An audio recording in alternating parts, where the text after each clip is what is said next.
that too. No, Pete is. So you get to see. Yeah. What you want?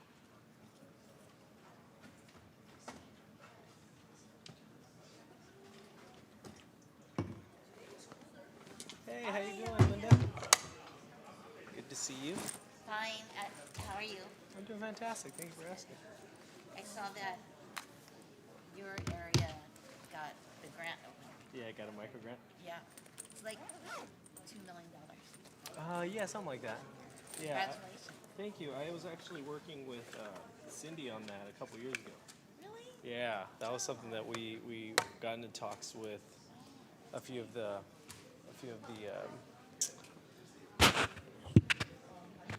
is it like ready to go? Is it fully funded? it should be. It's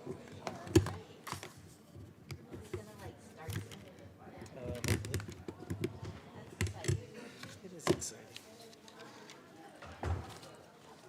Singo was one of the awardees too, wasn't it? No, we didn't apply for it. We got a grant last year from the state. And we got $4 million over 5 years for the shop, Oh, nice. electric shop. So I think our staff didn't want to go greedy and apply for these. That's very So kind we of you. didn't. That's very kind, Linda. That's very kind. Because they were thinking, well, if we got a $4 million grant, it would look bad if we didn't apply for this. They didn't. That's hilarious. Hey, how's it going? I'm doing fantastic. Thank you for I asking. was pushing. You're like, I want it. That's hilarious. It's for the good of the region. Absolutely. Absolutely. And we might not have gotten it because ours is sort of like the Cupertino shuttle, which they didn't get their full loss. They got like 700K. Anyway, I was happy for you Thank you. Thank because I knew someone that got it. you. You're like my seat. Thank you. Yeah. That's hilarious.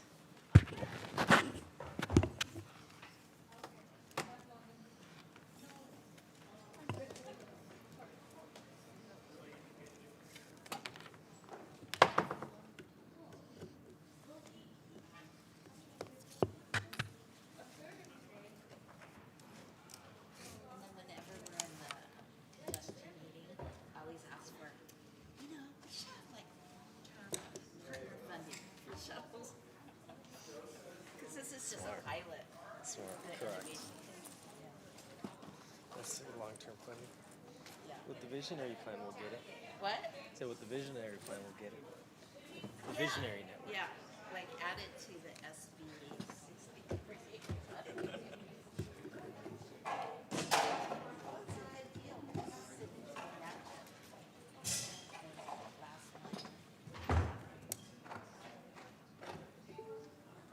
Okay. Halo. All right. So you got my water. Got my coffee.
No, you come on.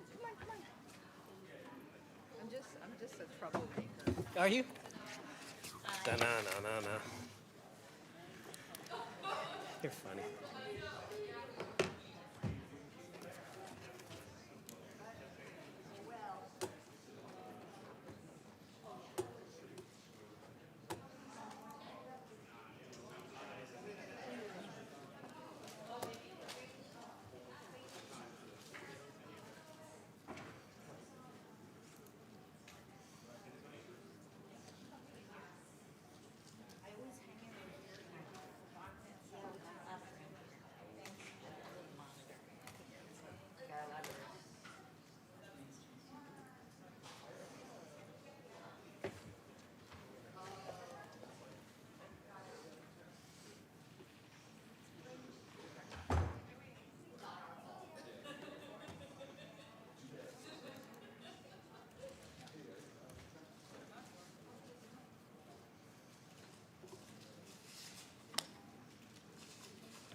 Recording in progress.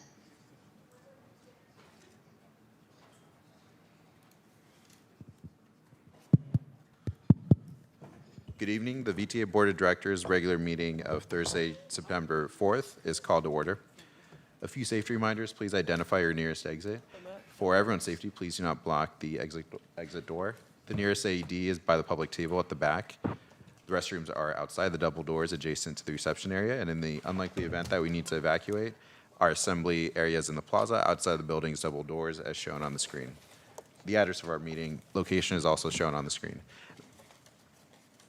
Welcome to members of the public who have joined us tonight. If you'd like to address the board, you're encouraged to complete a blue speaker card, which is at the public information table at the back. Please submit the completed card to staff before the item is heard. Virtual attendees can use the raise hand function on Zoom or press *9 if dialing in. We'll be inviting those who attended in person to speak first, followed by those on Zoom. Elaine, could you please call the roll? Yes, Chair. Abicoga, absent. Arenas, absent. Bozo, Burt, Candelas. Here. Cohen. Here. Young. Here. Thank you. Foley. Here. Jane, absent. Kamei. Here. Present. McAllister, absent. Montano. Here. Moore. Here. Present. Mulcahy, absent. Sell. Present. Turner. Here. Weinberg. Here. Vice Chair Mahan. Here. Chair Lopez. Here. We have a quorum, Chair. Thanks so much. Item 1.2 is orders of the day. Are there any changes requested from colleagues?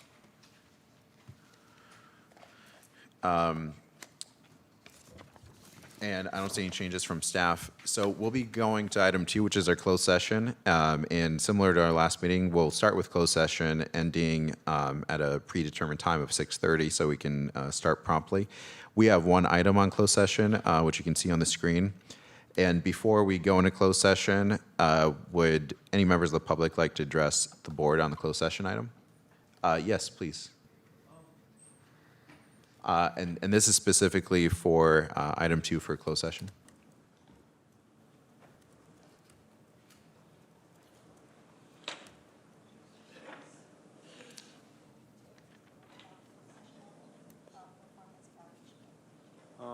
It's about this public presentations. Okay, thanks. Okay, well, and we'll reconvene at 6:30 and have an opportunity for public comment then. Chair, I do have one hand raised on Zoom as well. Okay, please Would go you ahead. like me to just verify? Paul, you can begin speaking if this is for agenda item 2.1, closed session on the employee performance evaluation.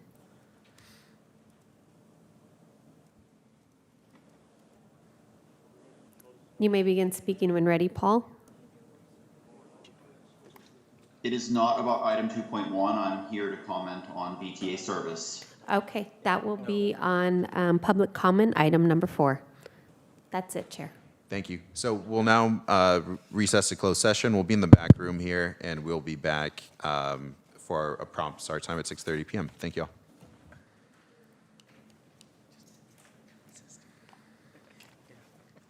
I figured that out. This one. Just goes in the middle.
Recording stopped.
Recording in progress.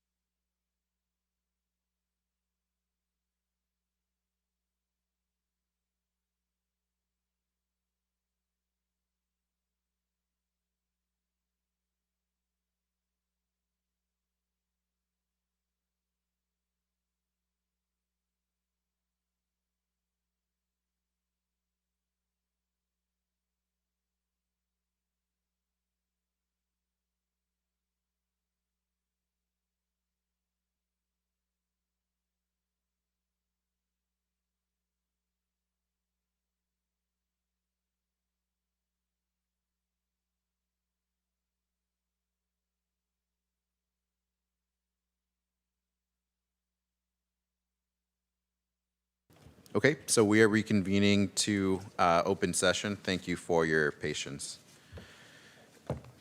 We are now back to open session, and there were no reportable actions taken during closed session. Evelyn, should I announce now or after for the change in the agenda?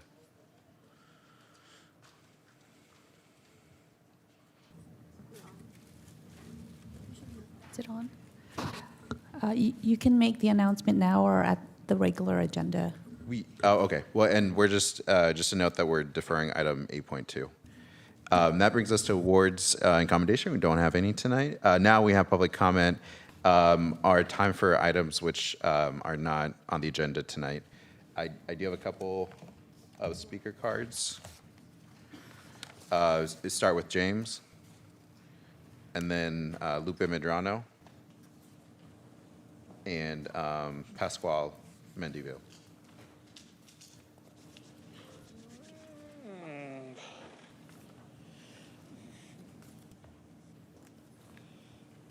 This is James Whiteman. I'd like to congratulate some VTA employees who worked very hard, Paul and Sylvia in the downtown customer service center. And also, I saw some incidences on the bus, in the light rail, a couple of days ago. I saw an incident where somebody was screaming and yelling. I had to call 911. That should be another thing with disciplinary action. And what are your Super Bowl plans? I think you should make some Super Bowl plans for maybe like putting fences up near the light rail stations, maybe getting some money for that, maybe getting some money for this thing can make the Super Bowl safe. So what is the Super Bowl plans? I don't know. Bye-bye. Thank you. Lupe, please.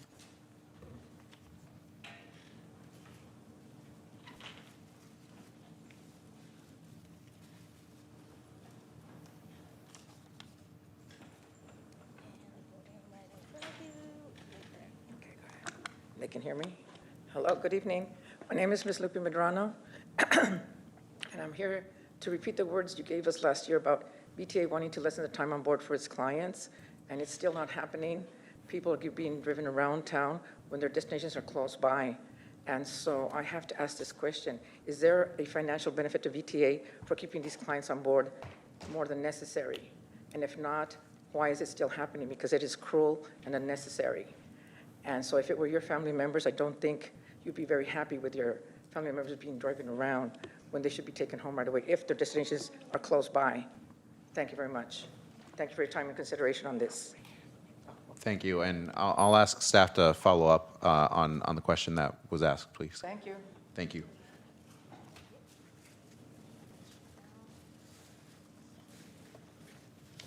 Pascual?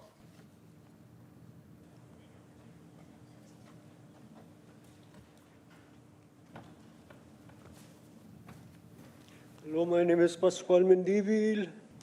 I believe we owe an apology to our most vulnerable residents, the elderly, the blind, people with walkers, pregnant women, women with baby strollers, and people with wheelchairs.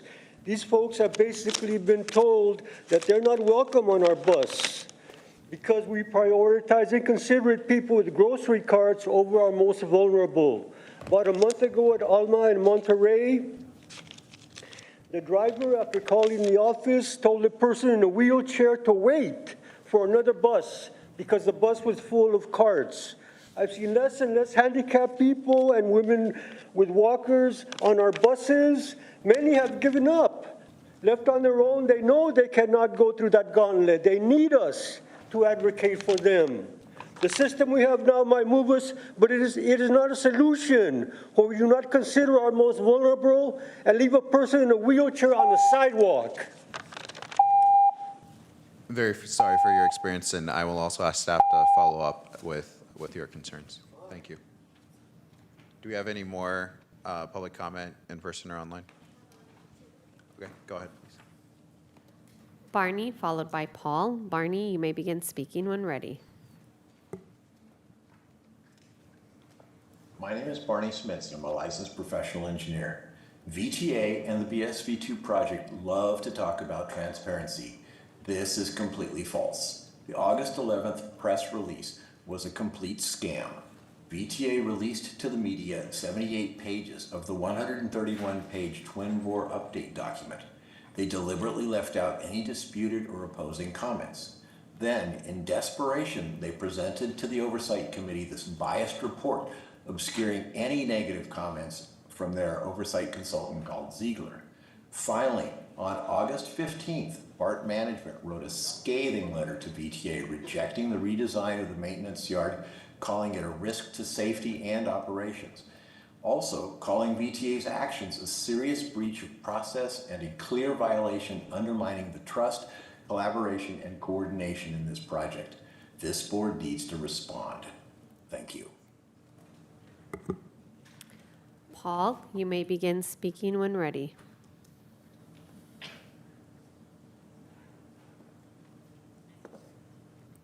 Hello? Yes, go ahead. On August 4th, I was riding the light rail south from Santa Clara Station on the Santa Teresa Blue Line, and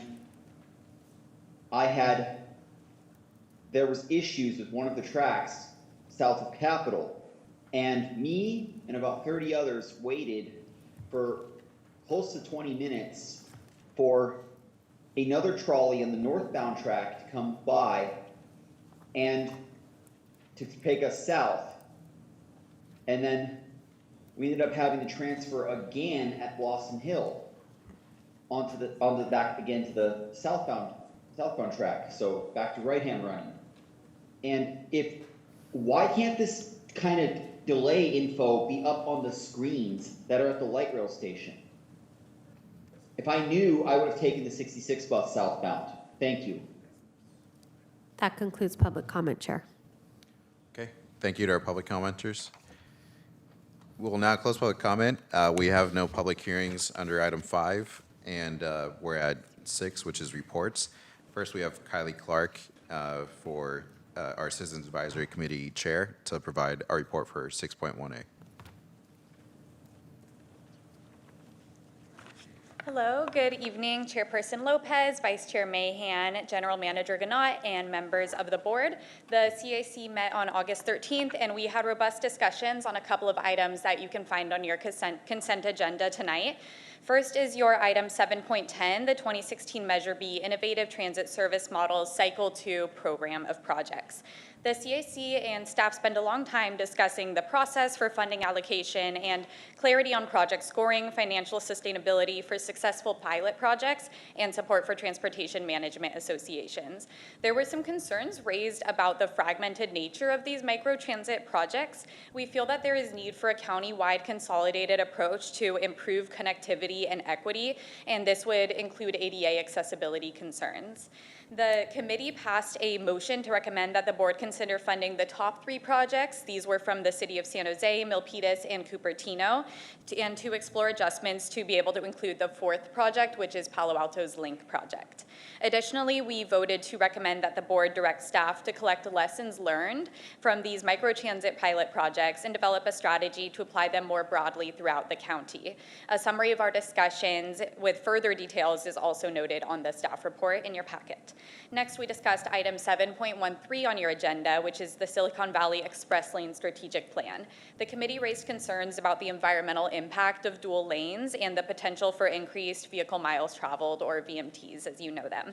We also discussed allowed uses of program revenues, the need for equity programs to ensure that low-income communities benefit from the program, and the importance of public communication about upcoming changes to toll discounts for clean air vehicles, as well as the potential of public-private partnership options to fund the program. So as you can hear, we have a super enthusiastic committee. We had a lot of really robust discussions, and we're really enjoying kind of engaging on some of these topics. Our next meeting will be held next week on Wednesday, September 10th at 4 p.m. at the VTA headquarters at 3331 North 1st Street, as well as virtually on Zoom. Thank you. That concludes my report, and happy to answer any questions. Thanks so much. Thank you. Next, 6.1B, and we have Policy Advisory Committee Chair Yvonne Martinez-Beltran on Zoom. Good afternoon. Thank you, Chair. Yvonne Martinez-Beltran from Morgan Hill. Policy Advisory Committee met on Thursday, the 14th of August. And the first time we voted to recommend the VTA Board of Directors approve the recommended 2016 Measure B Innovative Transit Service Models projects for the fiscal year 2025 competitive grant cycle. There was much conversation that followed, very spirited debate, although proud to say it was respectful of everyone's diverse perspectives and collaborative so that we were able to arrive at our recommendation. We received a presentation on the development of the Silicon Valley Express Lane Strategic Plan. Also there was lots of diverse perspectives, and we talked about how this will serve all residents. We want to make sure that we are moving with VTA Transit, and also how VMT would be included in that as well. So I understand that it sounds like Kylie had, they were also having some discussion there. We then voted to recommend the VTA Board of Directors program an additional $3.458 million in vehicle registration fees for the countywide matching funds for the I-280 Soundwall project between Los Gatos Creek and State Route 87 in San Jose. And finally, we recommended that the board does move forward to reallocate the $500,000 in a previous award to Calaveras Boulevard Improvement Project to a different project development stage, and that there would be benefit there. The next meeting for the PAC board will be on September 11th, and I will look forward to reporting out to you after that. Thank you for all you do. Have a good evening. Thank you so much.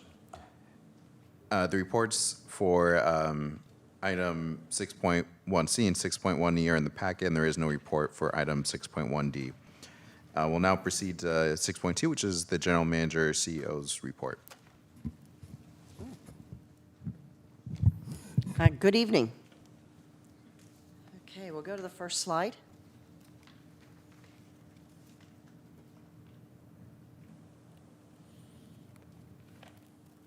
Okay, the next slide.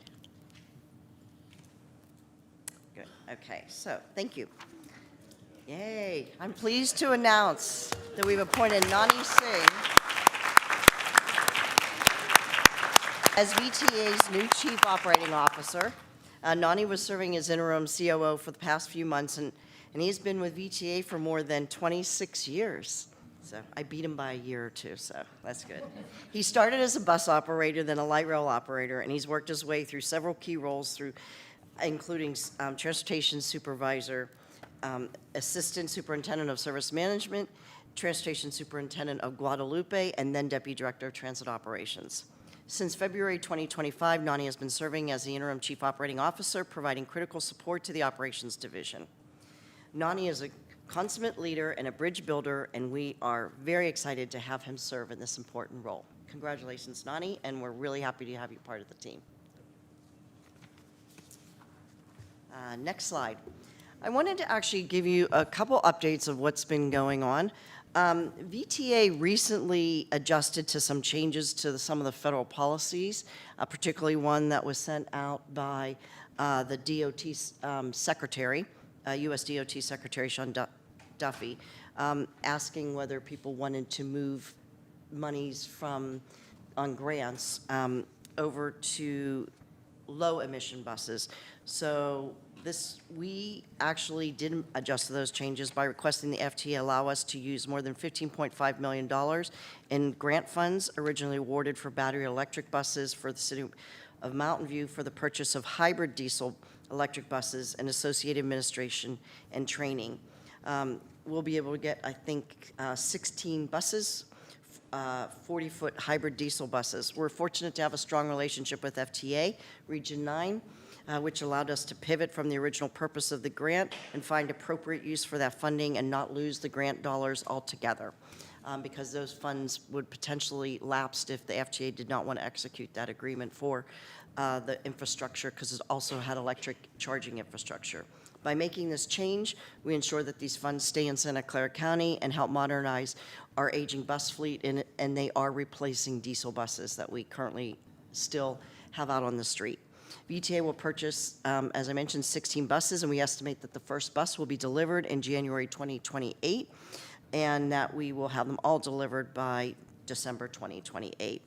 I anticipate that we will purchase the 6 battery electric buses with the next round of our federal formula funds, so we're continuing to try to work through that, and that we will also try to purchase some electric charging infrastructure.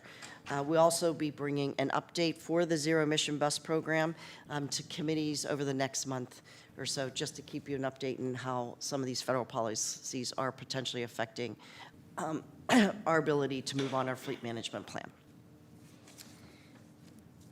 Next slide. I want to call the board's attention to an item that is on tonight's consent agenda, which is an overview of the material management's activity and the VTA's operations and transit maintenance.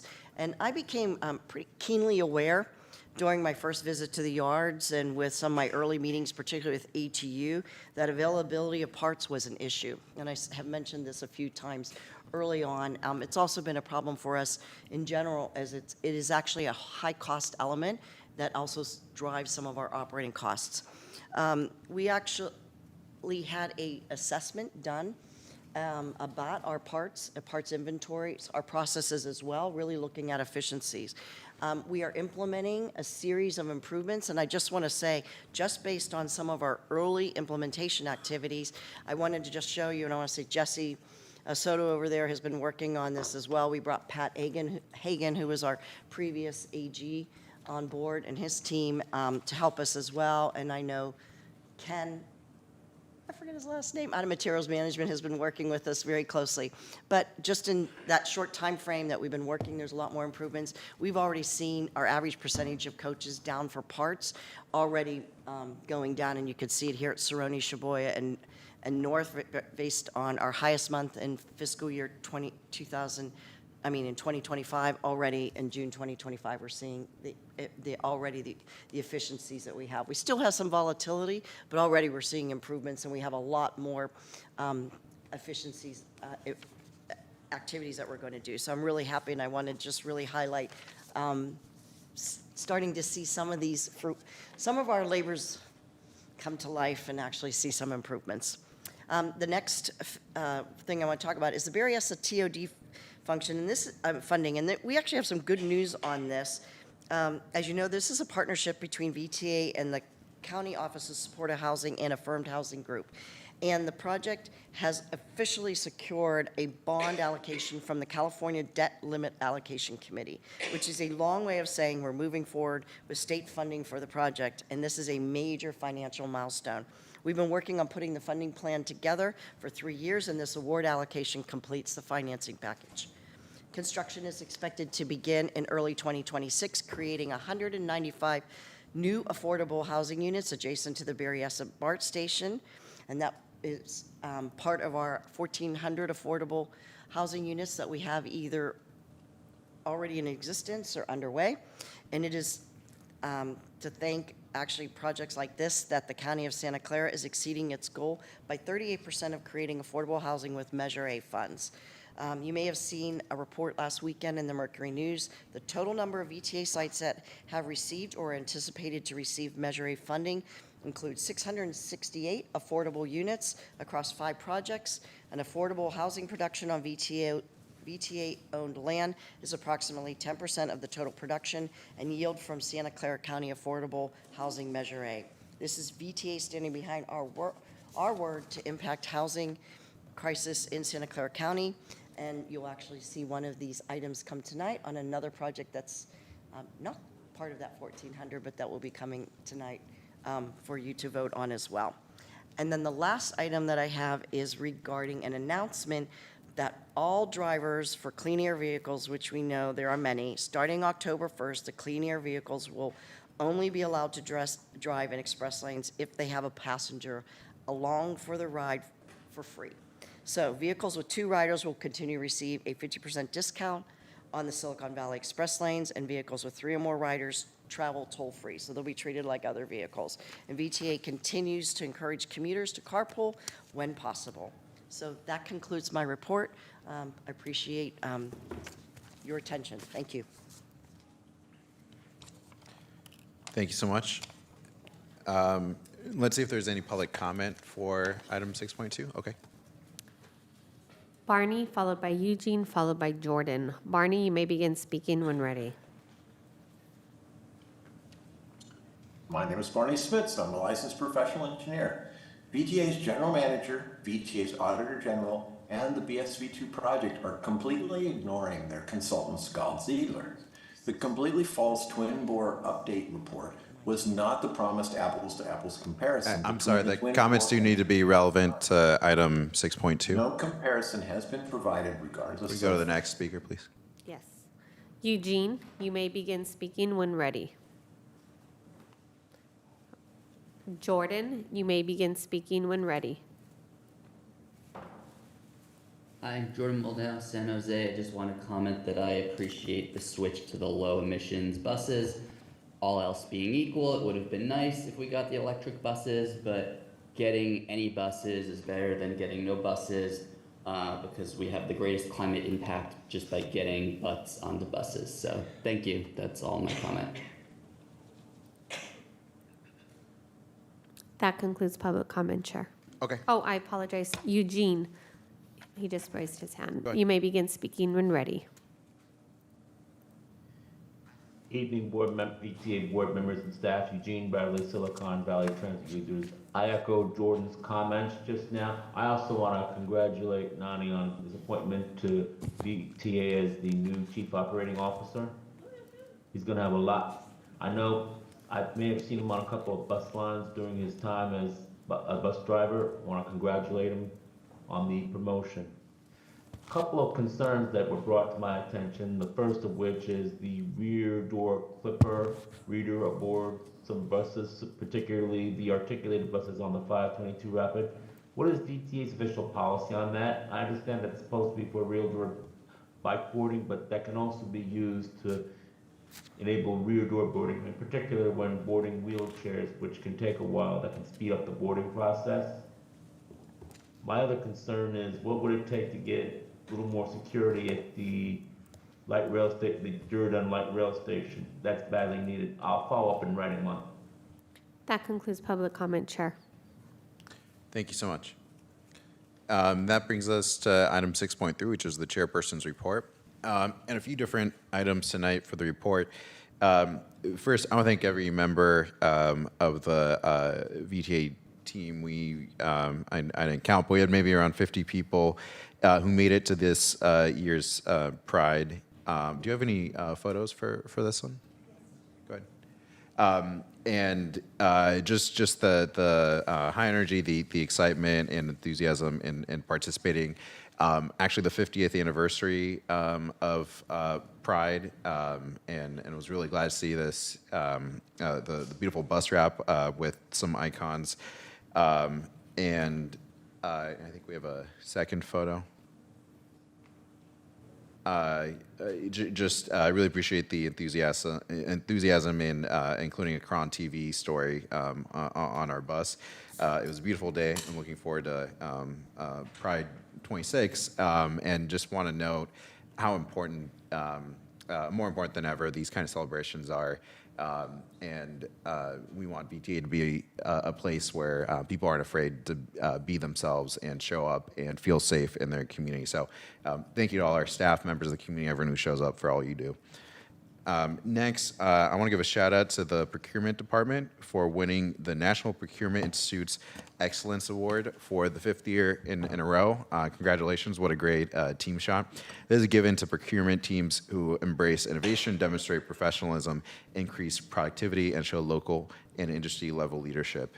My thanks to the VTA procurement team, Director Nicole Chapman, and the entire team. Congratulations to you all.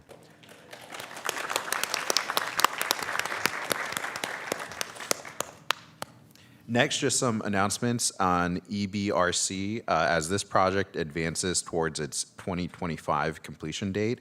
I want to say thank you to San Jose PD for stepping in to ensure that motorists are following the advisory signs and staying safe, keeping themselves and our crews safe from the construction zone.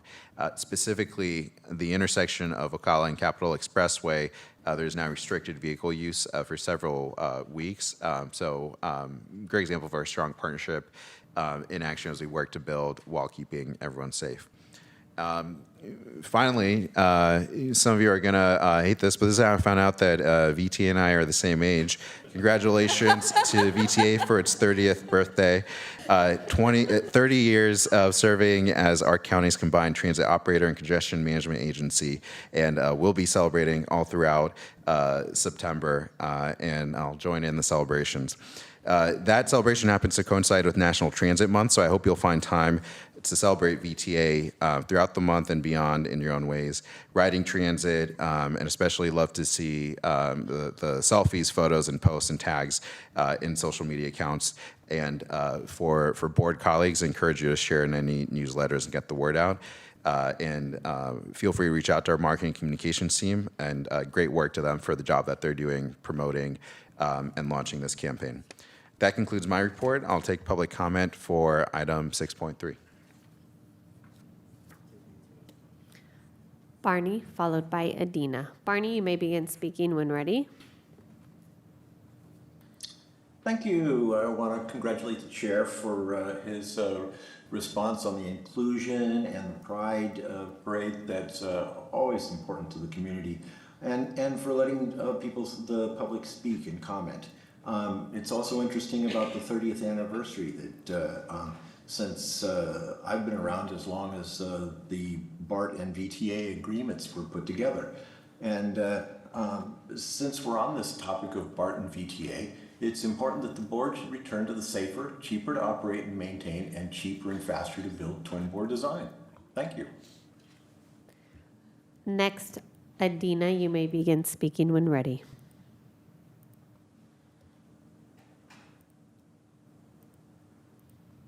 Hello, good evening, board members and staff. Glad to hear the shout out. It's Adina Levin with Seamless Bay Area. We co-host the Transit Month with our partners, San Francisco Transit Riders, and it is great to have the enthusiastic participation of VTA and many other transit agencies as an annual celebration of public transportation in the month of September. And we have over 75 events this year, really celebrating public transportation, including a ride contest where this year we are offering awards, prizes, and badges for people going to adventures, parks, museums, and all sports, all the kind of fun things you can get to on transit. That concludes public comment online. Okay, thanks so much. So that brings us to the consent agenda, items 6.1 through 7.32. Thank you. And you do have a couple of cards. First, I just want to turn to colleagues. Are there items that any board members want to pull or add on the consent agenda? Yes, Director Candelas. Thank you, Chair. I'd like to pull item 710 for comment. 7.10? Okay. We'll pull that. Any abstentions or recusals on consent? Okay, then we'll go to public comment. I do have some cards. First, Tony Rossetti, Raj Singh, and then Harry Neal.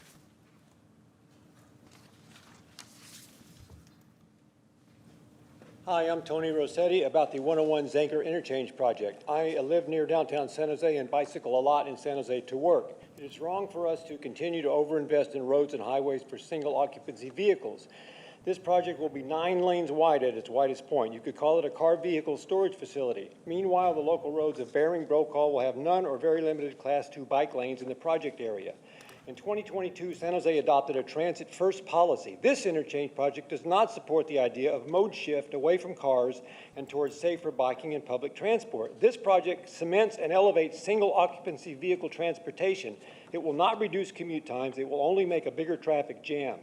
It's wrong for us to continue to spend on expanding enormous highways rather than fund more bike lanes and multi-mode public transit. Instead, the design should be oriented towards community-based transportation ideas such as buses and bikes. The number of car lanes needs to be reduced. The preliminary designs need substantial changes before this project meets its goals. Thank you. I would ask staff to respond as well and share some of the information that was shared today in the briefing and included in the packet. I'll invite Raj Singh up, and I think to be efficient, we'll give you 2 minutes, and because I know you have 2 items. You want me to speak on both items at the same time?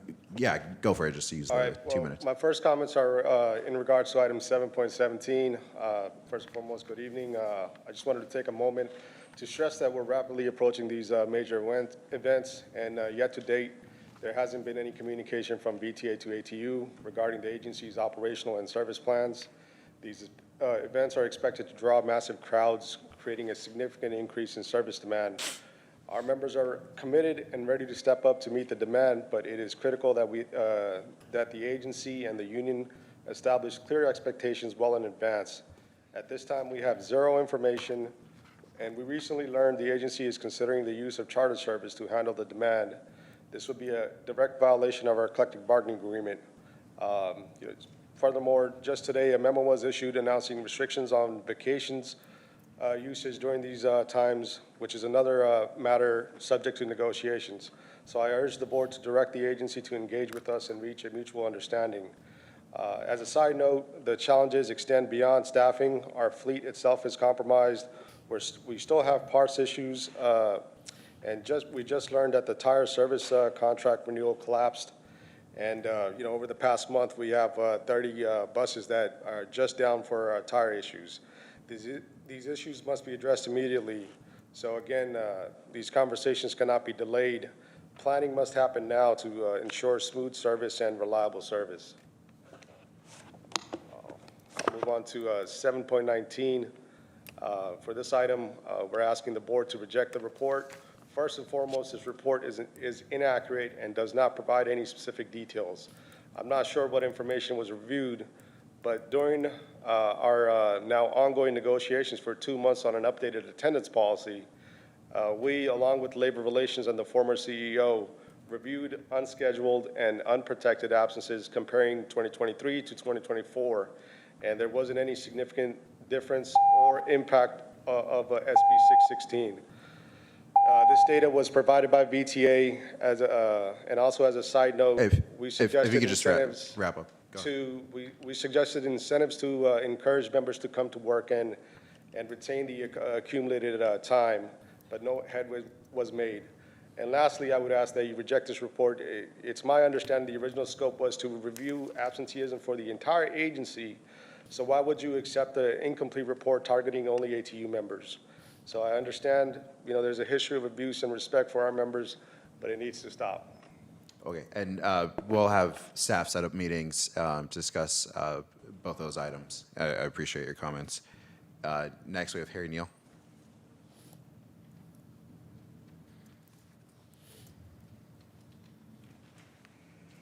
Good evening, board members. I'd like to echo the comments of Tony Rossetti. The 101 Zanker project is one of the most disappointing things I've seen out of VTA in a while. And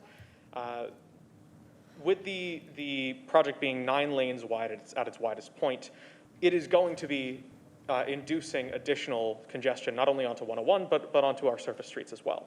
And when staff are willingly designing a 9-lane wide roadway and then claiming it will be reducing VMT and improving air quality, I do not believe that for even a single second. This project is deeply, deeply flawed, and I was told that Caltrans requires us to project traffic out for 20 years, but this seems like just drawing a 45-degree line on a graph and saying that's what traffic's going to do for 20 years. This is, frankly, unacceptable. Thank you. Anyone online? Jordan, followed by Betsy, followed by Tuan. Jordan, you may begin speaking when ready. Jordan Moldow, San Jose, commenting on the Zanker project. As a cyclist, I never find it safe to cross a highway ramp at grade, where I am completely vulnerable, no matter what kind of bikeway leads up to it. As a motorist, I've never found a 6-lane road that isn't scary to drive on and is free from congestion. In your packet for this item, attachments B and C have maps of proposed bicycle and pedestrian improvements, but these maps do not tell the full story, as they lump all bicycle infrastructure into one category. I sent you updated images that I made, but in short, the bikeways, some of them are unprotected and they should really be protected. Some of them are protected, but they're the minimum allowed width, where we should really be building this infrastructure to support a wide variety of bicyclists and an expansion of bicycling. And that's necessary if you're going to achieve the dubious claims of VMT reduction. So what I'd like to see is not adding extra lanes, keep this a 4-lane interchange, make this a grade separated trail, make this actually pleasant to use instead of having to cross over 4 lights just to cross this bridge. Commit to transit. There's no transit improvements in this project. In short, this project needs to go back to the drawing board before we go into final design. Thank you. Betsy, you may begin speaking when ready.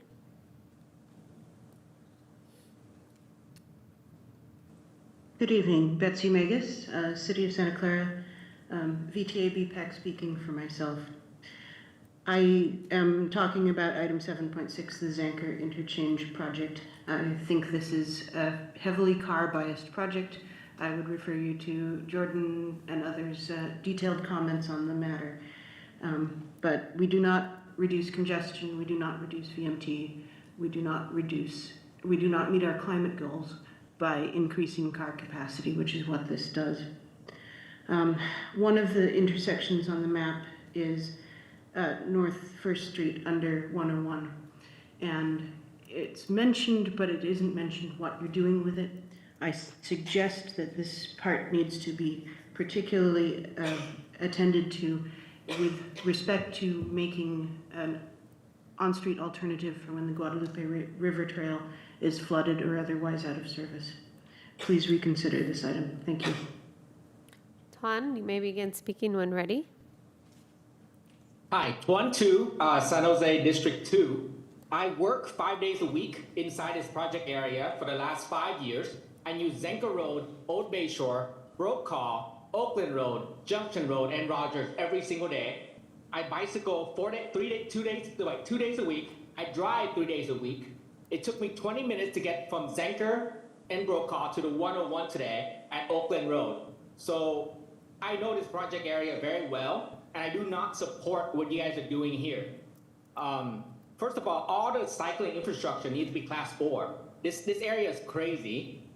Second of all, there's no transit around here. I tried to take Carina to Capitol, where I live, and I can't do it because it's uncompetitive with cycling.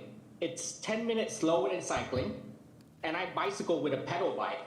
So I see no transit improvement that can make it competitive, and you're just making cars faster. No one's ever gonna take transit if you keep doing this kind of stuff. Thank you. Barney, followed by Eamon. Barney, you may begin speaking when ready.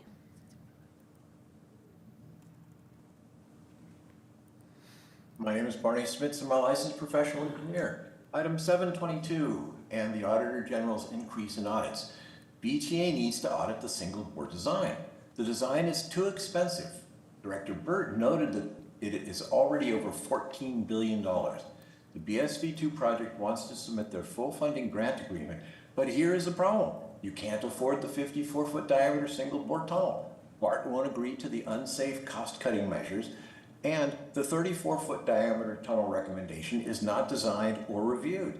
And per the twin bore update report, there are two different alignments. You don't have a design, you don't have an alignment, so FTA won't give you the money.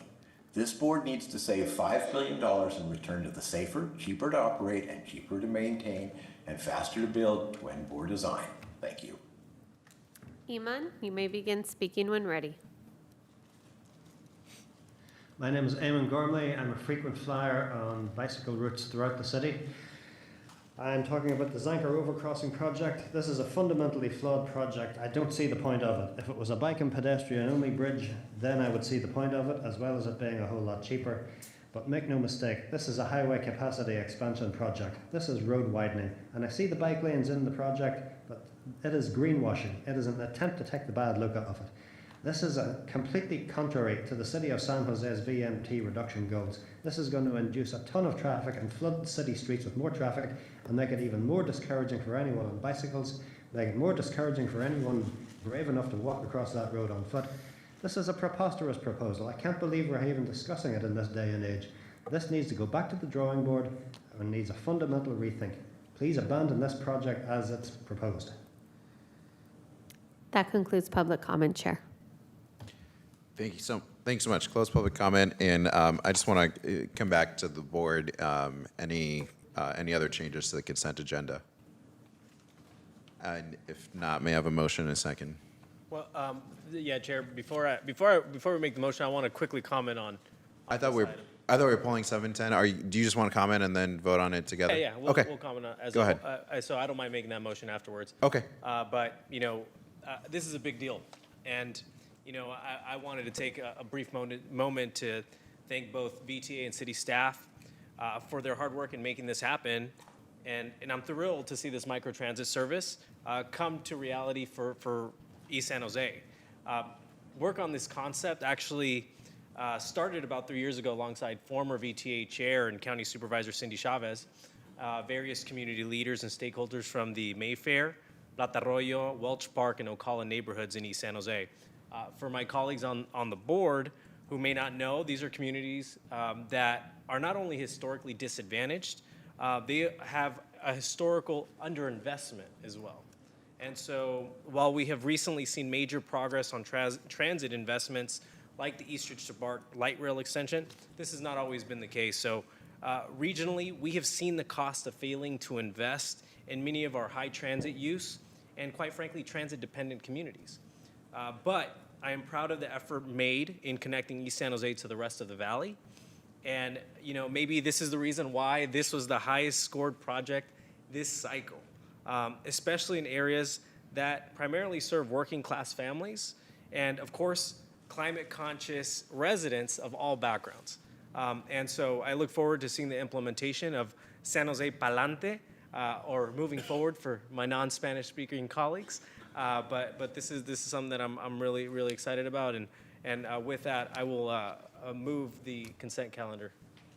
Second. Thank you. I think I heard fully first, and just any final comments? Go ahead. Just very briefly, just want to build on that and thank Director Candelas for his advocacy for this project, along with former Chair Chavez and others who I know helped. I just wanted to highlight that I think, building on what Director Candelas said, this is the kind of innovation we as an agency need to be investing in. This is a low-cost way of testing new solutions, making transit more accessible. This is a last-mile kind of solution that better connects our networks and can hopefully funnel more people into the wider network and make transit work for them in their daily lives. So I appreciate that we're experimenting. I know there are multiple projects. Proud that this one scored the highest, so well done. I'd like to say. Yes, So I please. want to also echo what Councilmember Candelas had mentioned, and also Matt Mahan. these microtransits are really important for our communities, and I just want to thank our staff, and we have our Assistant City Manager, Matt Kano, over there in the audience. Thank you for coming down, Matt. And so I just want to thank you for bringing this up. Thank you. Thank you. And I think I see Director Kamei. Yeah. Thank you so much. This came to the CMPP, and, we recognize the innovation and emphasis on innovation on some of these things. And I know that we didn't fully fund, like, for the Cupertino Hopper, but one of the things that I'm encouraging, if anyone out there from the Cupertino Council is listening, that the kids from Lynbrook have to walk 4 blocks, because Lynbrook is in the city of San Jose. They have to walk 4 blocks to get into Cupertino. And, I would encourage them to pilot just having the hopper come to the school. So anyway, to me, that would be a little bit towards innovation. So I hope that they consider doing that. Thank you. Thank you. I don't see any. Do you have another comment? No? If not, all those in favor say aye. Aye. Any opposed? Thank you so much.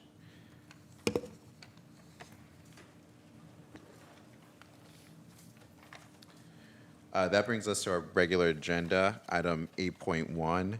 And I'll give staff an opportunity to come up. We have Deborah DeGang introducing us on this project. Do we have any disclosures before we discuss this item? Director Weinberg. Thank you, Chair. I think as some people in the room know, I am an attorney by trade. A year ago, I was the attorney trying a case in San Mateo County, and my client's expert witness was BKF Engineering. BKF Engineering is involved in both of the projects that are presented to the board tonight. The case that I tried came to a judgment last year. The time to appeal has ended, so that case is final. I no longer have any kind of a financial relationship with BKF. BKF did not contribute to my re-election campaign last year, and I have no information about these projects from BKF other than what is already in the staff reports on the packet and is available to everyone else. And my prior relationship to BKF will not affect my consideration and deliberations tonight. So, thank you, Chair. Thank you so much. Okay, and with that, we can go to the staff presentation. Thank you all so much.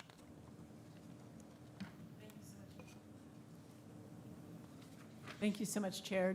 Deborah DeGang, Chief Planning Officer. We're very excited to bring this TOD item to you today for your approval, and I am going to turn it over to Jesse O'Malley-Solis, our Director of Multimodal Planning and Real Estate, to introduce the item and the team. All right. Good evening, Chair and board members. Thank you for having us here tonight. The item before you is an action item, and this is for the developer selection for the Great Mall Transit Center multifamily TOD site. My colleagues to my right are Jocelyn Hazen, our TOD manager, and Christina Phillip, who is our senior TOD project manager. And Christina is going to kick us off with the presentation. Thank you, Jesse. So as background, this is one of 28 of VTA's TOD program portfolio sites. These sites are throughout the county, and this program is a revenue generating program for the agency. So the Great Mall lot is a 4-acre site located directly adjacent to our Great Mall elevated light rail station.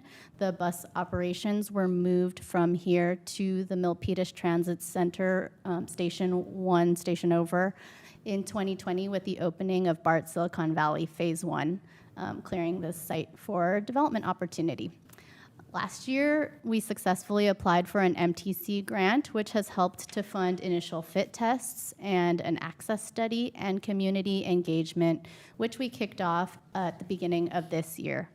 And then earlier in April, the board, you all authorized the release of a request for proposals to developers, and we have been working closely with the city on both the station access study and the RFP since then. These are a few goals that were highlighted in the RFP, and they align with VTA's transit-oriented communities policy, under which our program falls. One is increasing transit ridership and multimodal access. Another is activating the public spaces around our stations in order to create truly vibrant transit-oriented communities. A third is to support revenue generation for VTA transit operations. And then lastly, creating a mix of affordable units at a high density. And we, as an exempt site under the Surplus Land Act, we also reached out to the California Department of Housing and Community Development's clearinghouse list of developers to alert them about the opportunity to respond. And overall, we received a very robust response for this site with 4 comprehensive proposals submitted by the deadline. Those 4 proposals were narrowed to a top 2 by a review panel, and one proposal in the top 2 is from East Bay Asian Local Development Corporation, or EBALDC, and this proposal is unanimously recommended by the review panel for selection. EBALDC is a 50-year-old nonprofit housing developer that is founded in Oakland, Chinatown. They have in-house property management in addition to doing the development. The other proposal is from Affirmed Housing Group, and they are a SoCal-based developer with a local office up here and a general contracting arm. So both of these top 2 proposals surpass VTA TOD program's minimum density goal of 75 units an acre. And then they also both proposed a 3-phase approach on the site with a mix of affordable family housing and affordable senior housing. The EBALDC proposal on the left has a wider range of affordability levels that it is serving, and it also includes 16,000 square feet of commercial space, with some pre-programmed uses being potentially a child care center, a youth center, and small business spaces. So both proposals meet VTA's minimum transportation demand management plan goals, and they include an enhanced plaza, placemaking towards the mall, a buffered bike lane along Great Mall Parkway, as well as wayfinding signage. And then in addition to the child care and youth center, the EBALDC proposal also includes a public bicycle hub, a cafe, and public restrooms, further activating the spaces around our transit plaza. Both proposals, according to VTA's modeling tool, will produce over 1,000 new daily riders a day, as well as over $700,000 in annual fare box revenue. The EBALDC proposal includes a combination of an upfront payment as well as a monthly ground rent and residual receipts with a 30-year net present value of about $8.8 million. And then the Affirmed Housing proposal includes an upfront payment and residual receipts with a 30-year net present value of approximately $13.3 million. And we'll get into that more in the negotiation slide. And now Jocelyn will go into some of the proposal imagery and talk about the evaluation process. Thank you.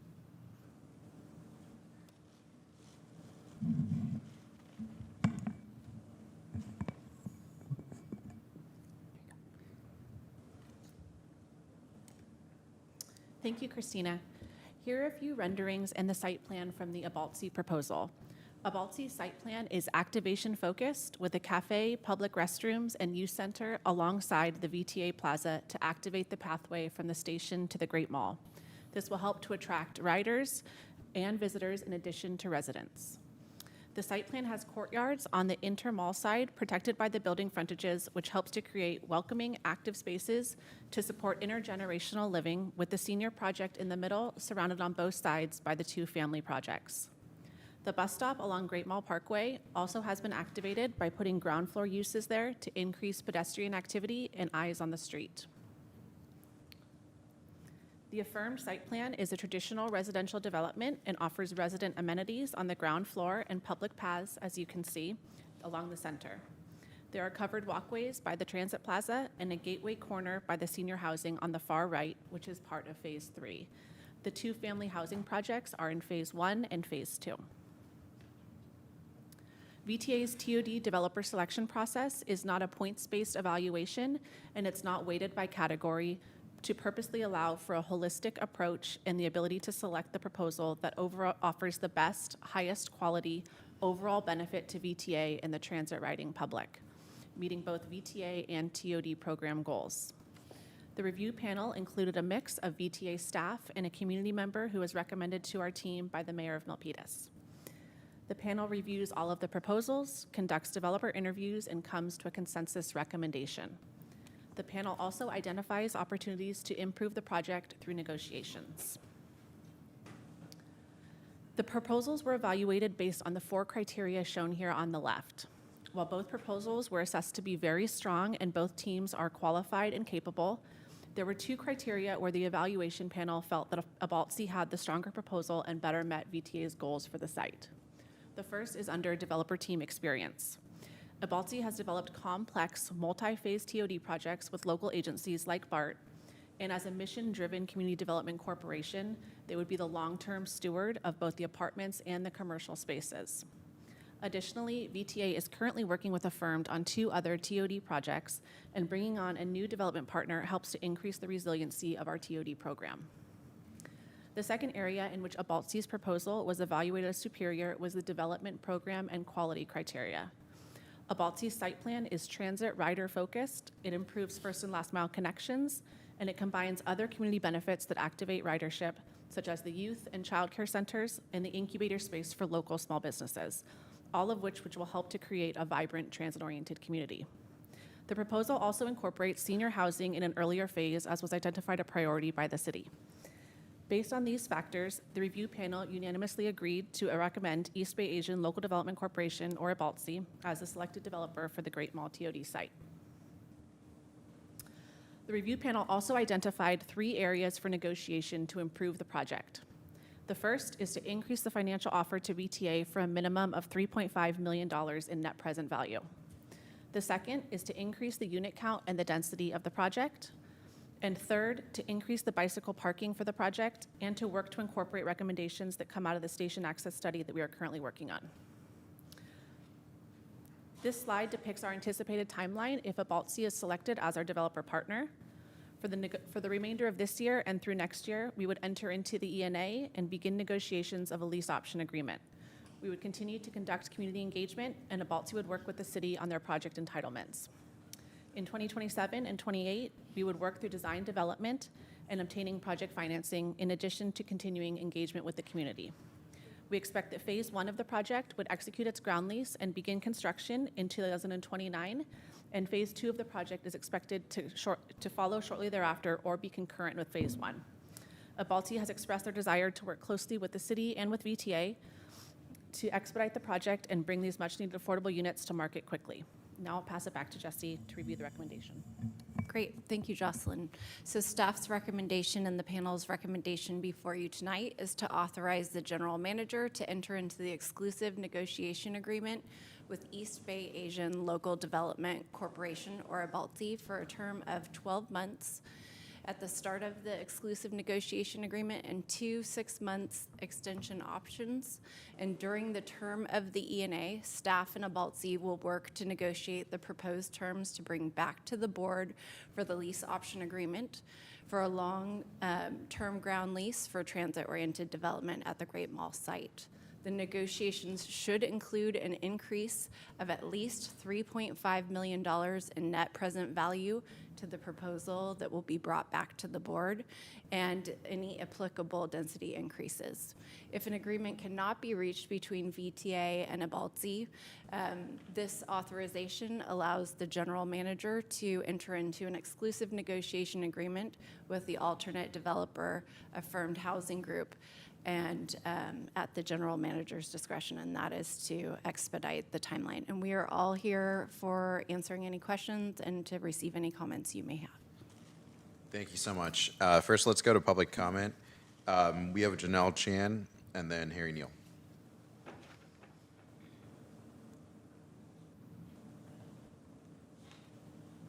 Good evening, Chairperson Lopez and Board of Directors. I'm the CEO of BART. I'm Janelle Chan. We started 50 years ago in Chinatown, and we've grown to serve 2,500 different households. That's 2,500 families, seniors, folks who were formerly homeless.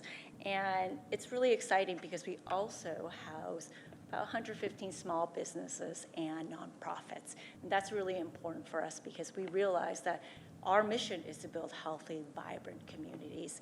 And I'm so proud, even though my parents live in San Jose and that's my first home, that Milpitas is my hometown. And it is so amazing that we're able to bring our comprehensive approach to development to a place that's so dear to my heart and I'm so tied with.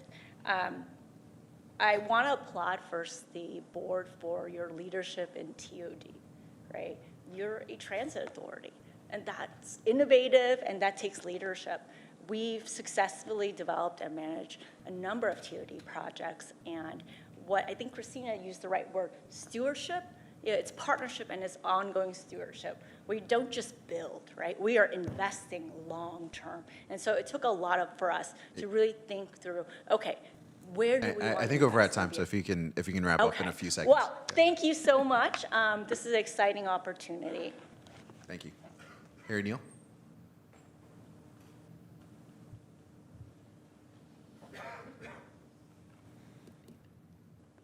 Hello once again. This is a project I'm very excited for. I live very, very close to Great Mall and Milpitas Station, and seeing some TOD activating a site that I've only ever seen empty is very, very exciting. I want to see this in as many places as possible, ideally at every light rail station, wink, wink. I'm especially happy to see that the projected ridership would increase by 1,000 riders per day. That is fantastic. And given that we have somewhere around 60 light rail stations, that I think should, the math should be pretty easy to do there on the opportunity that we have available. So definitely supportive of our staff recommendation, and thank you for your presentation as well. And looking forward to seeing this project go into construction. Thank you. Thank you so much. James?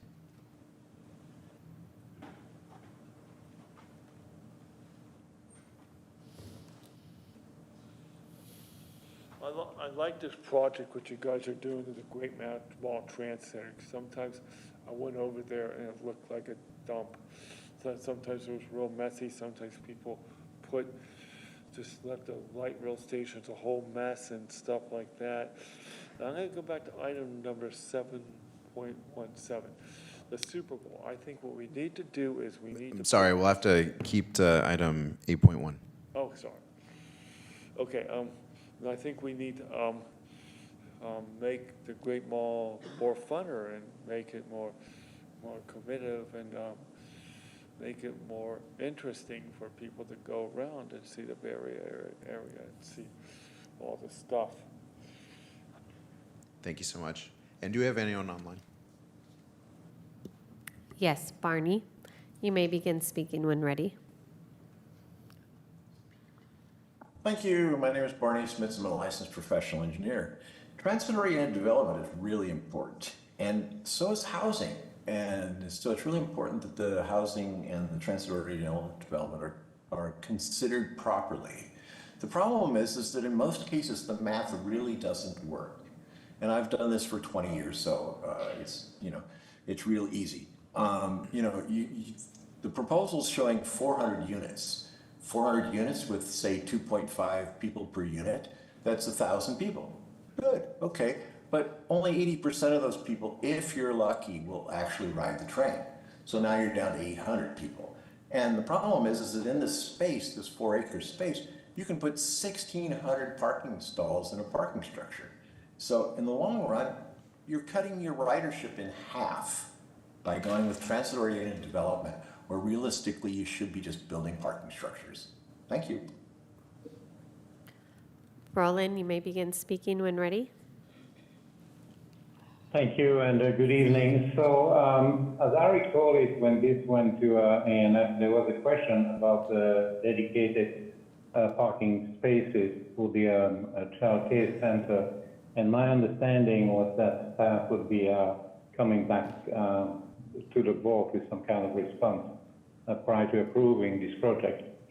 And as a background, the reason I asked the question during committee is that we used to have 75 dedicated parking spaces at Tamian, at the child care center, which actually I knew some of the people. They were single parents who were basically driving there, dropping their children off, and then getting on the Caltrain. But when VTA terminated the lease, the former director of real estate opined that parents should really be putting their children in harm's way and drive them closer to some kind of facility, closer to their place of employment. Thank you. That concludes public comment, Chair. Thanks so much. We'll bring it back to the board for any questions or comments. So Director Sell and then Director Montano. I thought that the staff did a really good presentation of comparing these two proposals and clearly in a high level showing us why one was chosen for the other. And also when we're doing that, you showed us like what was the difference and what still needed to be negotiated.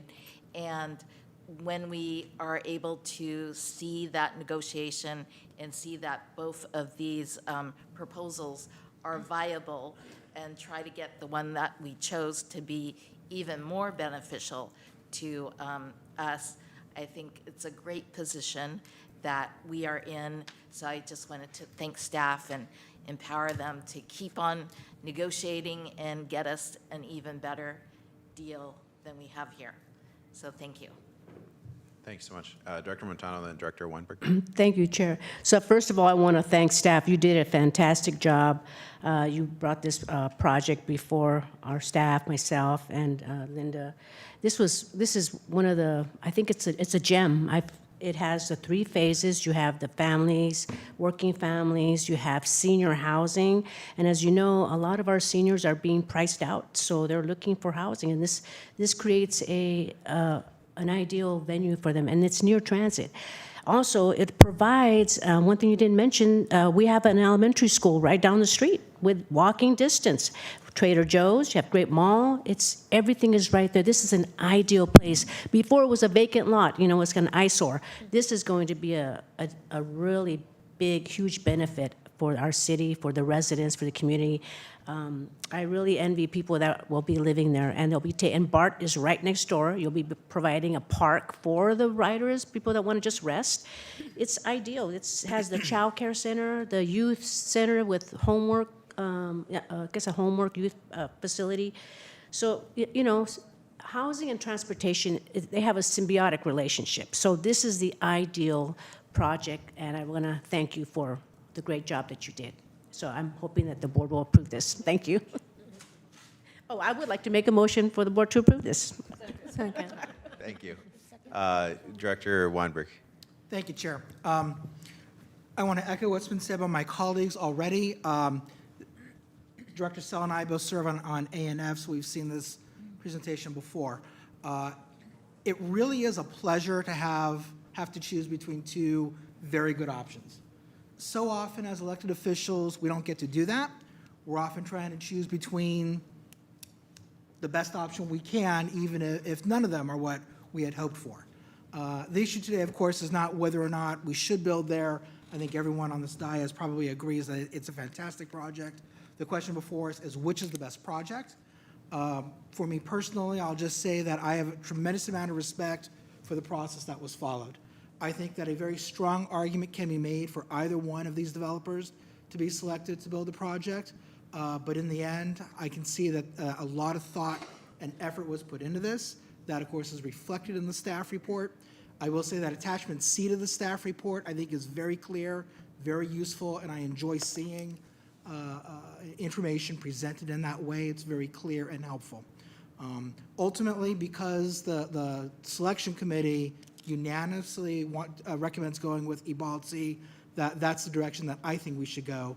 And I intend on voting yes, pending anything else that I hear from my colleagues. Thank you. Director Abakoga and Director Arenas.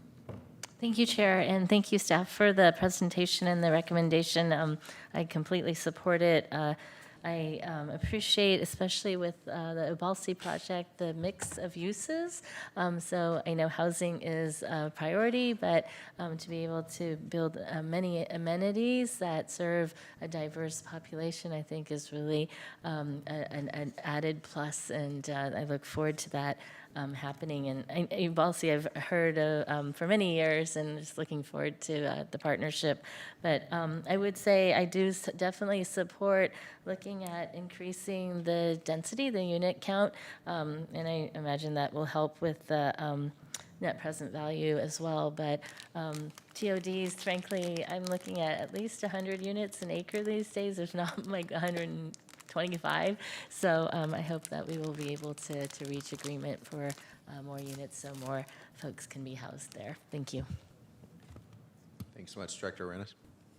Thank you. I'm going to add to all the congratulatory comments.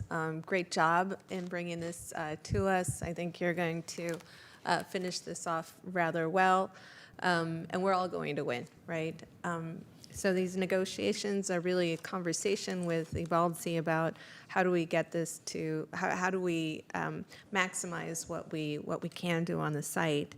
And so I'm wondering if part of the goal is to increase the density, how will the other resources get impacted? For example, the youth center or the other community amenities, would those be protected? Would those be reduced or eliminated?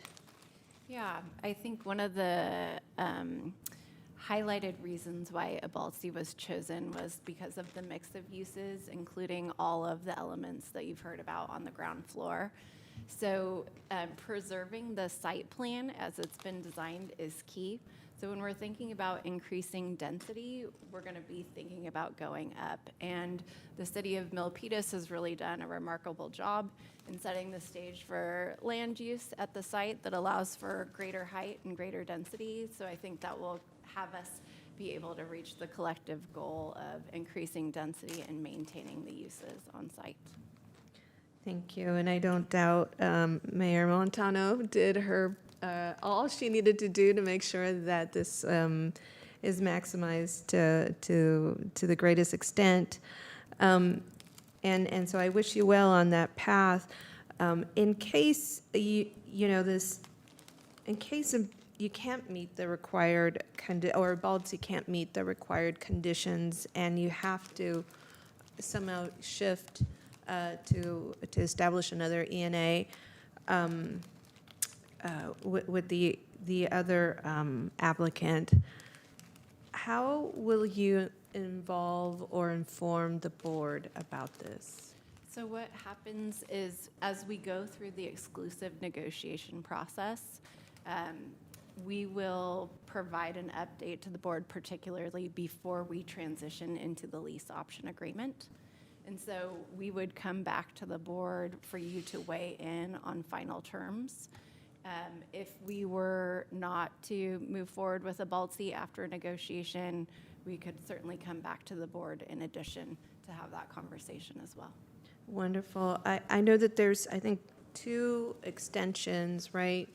2 6-month optional extensions. And I would ask if maybe what we could do, and maybe this to the maker of the motion, that before taking on any of those 2 6-month extensions, that staff come and give us an update, whether it's an off agenda or, because this might impact our negotiations in closed session, just so that we're not 2 years off before they begin to have a conversation with the alternative applicant, because this is basically 2 years, right? The possibility is 2 years of negotiations, correct? Yeah, I think if the maker is willing to do that, we're happy to provide info update to the board at the 12-month mark. Yeah, I'm concurring with that. Perfect. All right. So And the then- seconder of the motion. Wonderful. Well, listen, good luck. I think you have a great partner, so I don't think it'll be that difficult. And I hope I don't see you in 12 months. I hope we see you with a wonderful option, a lease option agreement before us. Thank you and congratulations. I hope we see them with shovels and a big photo. Director, That would be better. Director Cohen. I'll just be brief. I want to thank you for this. This is right next door to my district, and it's really an important site. Kind of a few more puzzle piece sites right there in Milpitas to finish out. Those of us who are working to try to get more housing built in this community are very jealous of what Milpitas is doing in that corner by the BART station, by Great Mall. I mean, it really is the ideal high-density, transit-oriented development area, urban village in some sense, and I'm excited to see this piece be part of that. So I want to congratulate the Milpitas folks as well. Yeah, I mean, I'll add to that. There's a lot to celebrate here, and one of the things that stood out to me when I was getting briefed on this item was how much the city has done to prepare the zoning, all the work that's gone in, that has made the job of VTA's real estate team much easier in doing this and be able to be much more strategic. So it's a great example of how our cities and agencies can work together, and I think the value that we can hopefully add as board members as well. So it's a great partnership. I do want to express my appreciation to Affirmed Housing Group. As we heard earlier in this meeting, I think it was in Carolyn's update, we have other very exciting projects going on with them, and so I think there's a strategic angle to expanding the portfolio of who we work with. Doesn't mean that we don't appreciate the high quality work they're doing with us in other areas. And finally, express my excitement at working with Ubaldi, and I know from my time in the development community that they are really seen as being at the top of their field in terms of the comprehensive approach they bring. So thank you for your work. Really excited that this will be VTA's first partnership. So with that, any final comments from folks? If not, all those in favor say aye. Aye. Any opposed? Great. Thank you so much. Thanks for all your work. We've deferred our next item, and so that brings us to 8.3. And this is a potential action item, an update on SB 63. And we'll hear from first Greg Richardson, VTA Deputy General Manager, Beverly Green, Chief Government Affairs Officer, and Aaron Quigley, Senior Policy Analyst.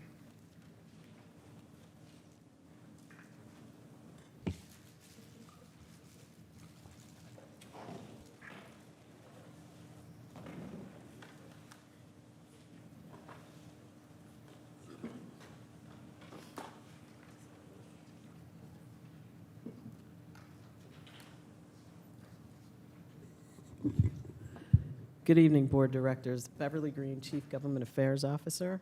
This is Agenda Item 8.3. It is an information item with the potential for action. It is a status update on SB 63, the San Francisco Bay Area Local Revenue Transportation Funding Measure, which is authored by State Senators Wiener and Arreguín. I am joined by Greg Richardson, VTA Deputy General Manager, and Aaron Quigley, VTA Senior Policy Analyst. And with that, I will turn it over to Aaron. Thank you, Beverly. Good evening, Chair and members of the board. Aaron Quigley, Senior Policy Analyst in the Government Affairs Office. To start off, what you have on the screen is a summary of the action you all took on August 7th to opt in to SB 63 and the tax measure and district it creates. The direction you provided was to join the bill under specified conditions. Broadly, you directed staff to seek amendments to the bill to include Santa Clara County and specify the regional transit needs that would be funded with revenues generated within Santa Clara and protect all remaining revenues from being used for other purposes and instead return to VTA to fund the restoration and enhancement of VTA transit through the Visionary Network Plan. I should note that the board direction on expenditures of Santa Clara County funds were specific to the administration of the tax, transit transformation projects, and Caltrain obligations, And that was just done to stress the definition of the acceptable regional uses that the board had reached consensus on. In addition to seeking the strongest protections for funds returned to VTA, you also asked us to return to you tonight with a couple of other things. One is that as we are supporting our regional partners through joining SB 63, that we also seek commitments from them on support for key capital projects in our county through cap and trade, and that we bring an update on that back to you. We'll take care of that under the next item. And I would just say that SB 63 is still a rapidly evolving matter and has been for some time. But we now know that it will be amended as it goes to the Assembly Transportation Committee. Your motion last month made it clear that your action was conditioned on the final form of the legislation. But we have been working closely with the authors in the past couple of weeks especially, and they've recognized our board's focus on protecting the funds generated in our county. So I just wanted to acknowledge Senator Wiener and his staff, Ryan Motashemi, for amending the bill to include protections for our return to source funds as you directed. And now I would just like to turn it over to Deputy General Manager Greg Richardson to walk through the bill structure and the expenditure plan and how that's been changed to reflect that direction from you all. Thank you, Aaron. I must start by saying I too share that same birth date as Sergio or as Chair Lopez and VTA. I'm only 30 years old. I love that concept. Anyway, soon after last month's board meeting, the full draft language of the bill was shared with all parties involved.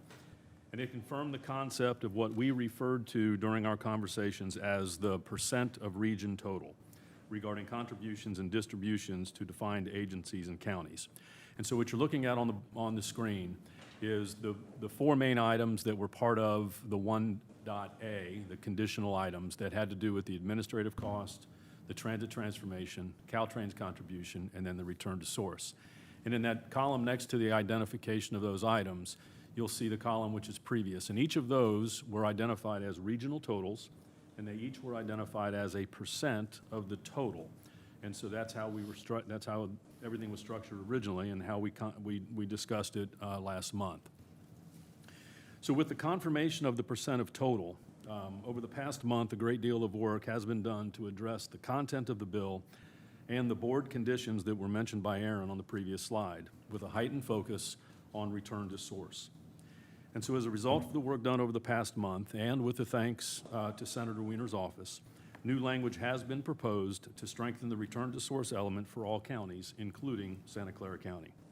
And so the new proposed language effectively eliminates what we refer to as the percent of total concept and identifies each county's contribution to their respective agencies as a percent of that county sales tax.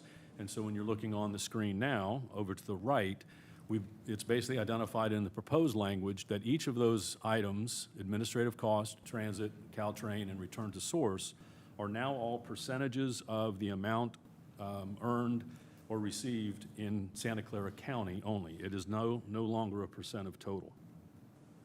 And what this does is provides the strongest language possible to ensure a full return to source for Santa Clara County. Now, the one piece that's the important item for this one and why we're bringing it to your attention is by moving to this county-aligned approach, the one change to the board condition of 1A that Aaron referenced earlier relates to VTA's contribution to Caltrain. So based on the previous language and the direction from the board, our goal was to maintain what was referred to as a set formula of 43.33% of Caltrain's distribution, which was identified as 7.12% of the regional total. So that was the direction. With this new county-aligned approach, the bill now reflects VTA's contribution as a percent of the county, or 10.38%. Now, in the FY 2031 base scenario that we've discussed in the past, and what was utilized by the authors in developing the overall program, this approach will yield the same dollar amount when you're looking at the FY 31 numbers. The difference is, unlike the previous language, the county-aligned approach will potentially change this 43.33% if there's any deviations in the actual revenue results compared to the base, and specifically about the mix of revenues among the counties. So if we go to the next slide, So what this slide is attempting to show you is the dollar impact with the new language, assuming two, what I would refer to as relatively extreme scenarios. And these items here are specific to Santa Clara County. So as mentioned before, the base scenario, which is that first, the first group of numbers after the identifier of the revenues to Santa Clara County and all of those items beneath. So as mentioned before, the base scenario yields the same results when comparing previous language with proposed new language. So under previous versus proposed, whether it was percent of total or percent of county, by definition, the base scenario was going to equal, they were both going to be equal. The issue has always been, what is the impact of VTA should actual results deviate from the base scenario in a way that shifts the relationship of each county's revenue of the region? And you'll see above, when you're looking at that base scenario, that Santa Clara County's percent of the region in the base scenario is 29.7%. What that means is Santa Clara County, of the $1.054 billion that was generated in the base scenario of that $1.054 billion generated for the entire region, we were 29.7% of that. And so the concept is if that shifts at all, then that changes some of the dynamics of how that percent of total was going to happen. And so now what you're seeing in the middle group, so the middle group assumes that we have an 8% increase over the base for Santa Clara County, and with all other counties reflecting only a 2% increase. And you'll notice that Santa Clara County's percentage of the total goes from 29.7 to 30.9%. And so under this previous language, our return to source would have been limited to the amount of $274.05 million, which when you're looking at the slide, you'll see a return to source defined in SB 63 towards the bottom. And so that 274.05 in the old language, that would have been our limitation. That's what we would have received. If you calculate a true return to source under that scenario, we should have received $287.26 million. So we would have been limited to the 274 and not have seen that other 13 million. Under the new or proposed language, our return to source will be the full amount, which is the $285.2 million you're seeing on the right under the SEC growth 8% proposal. And as mentioned before, this also does result in a slightly higher distribution to Caltrain. Again, the original was 43.33%, and in this case here, it'll wind up being 44.73%, or as it shows here, $16.9 million. Now, the third group is simply showing you the inverse of that second option. So instead of it being an 8% growth for Santa Clara County, it's reflecting an 8% growth for all of the other counties and only a 2% for Santa Clara County, just to show you the differences of what the two scenarios would do. The bottom line for this whole thing regarding basically the new language is we are able to secure through this new language a stronger return to source for Santa Clara County with what could be a potentially slightly higher contribution to Caltrain. And basically staff believes that this is the best outcome for Santa Clara County.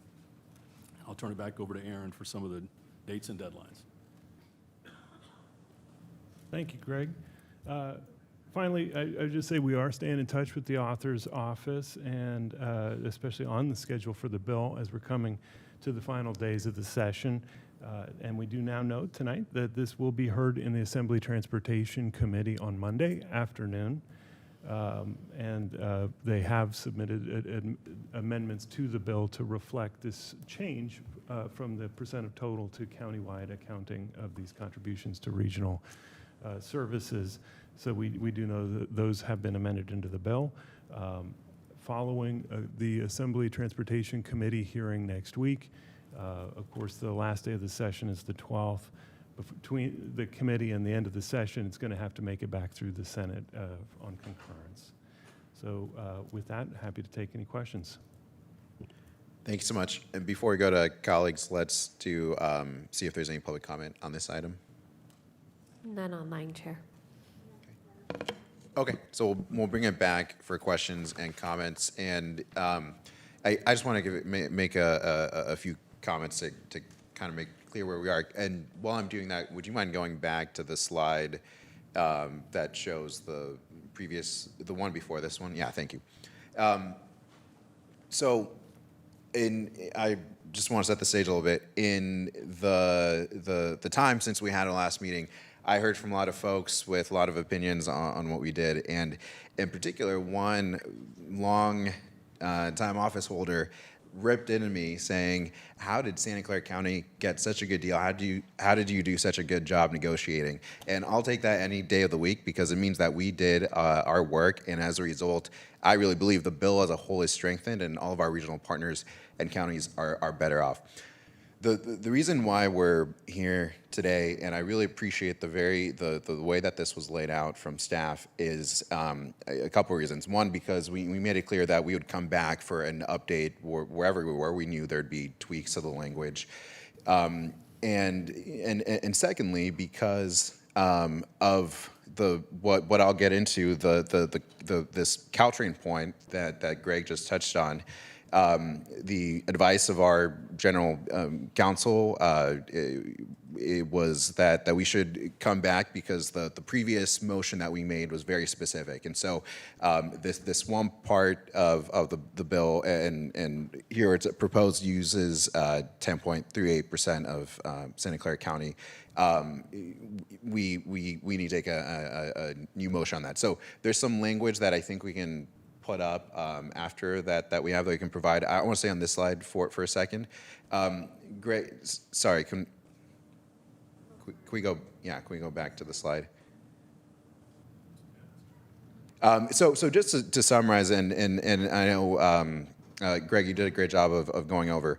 We're essentially trading larger variance one way or the other in the previous language for more certainty, more protection for return to source, with the one trade-off of that being that now that introduces variance for Caltrain, but that is a much smaller numbers. Am I understanding that? Yeah, I think you're looking at the return to source.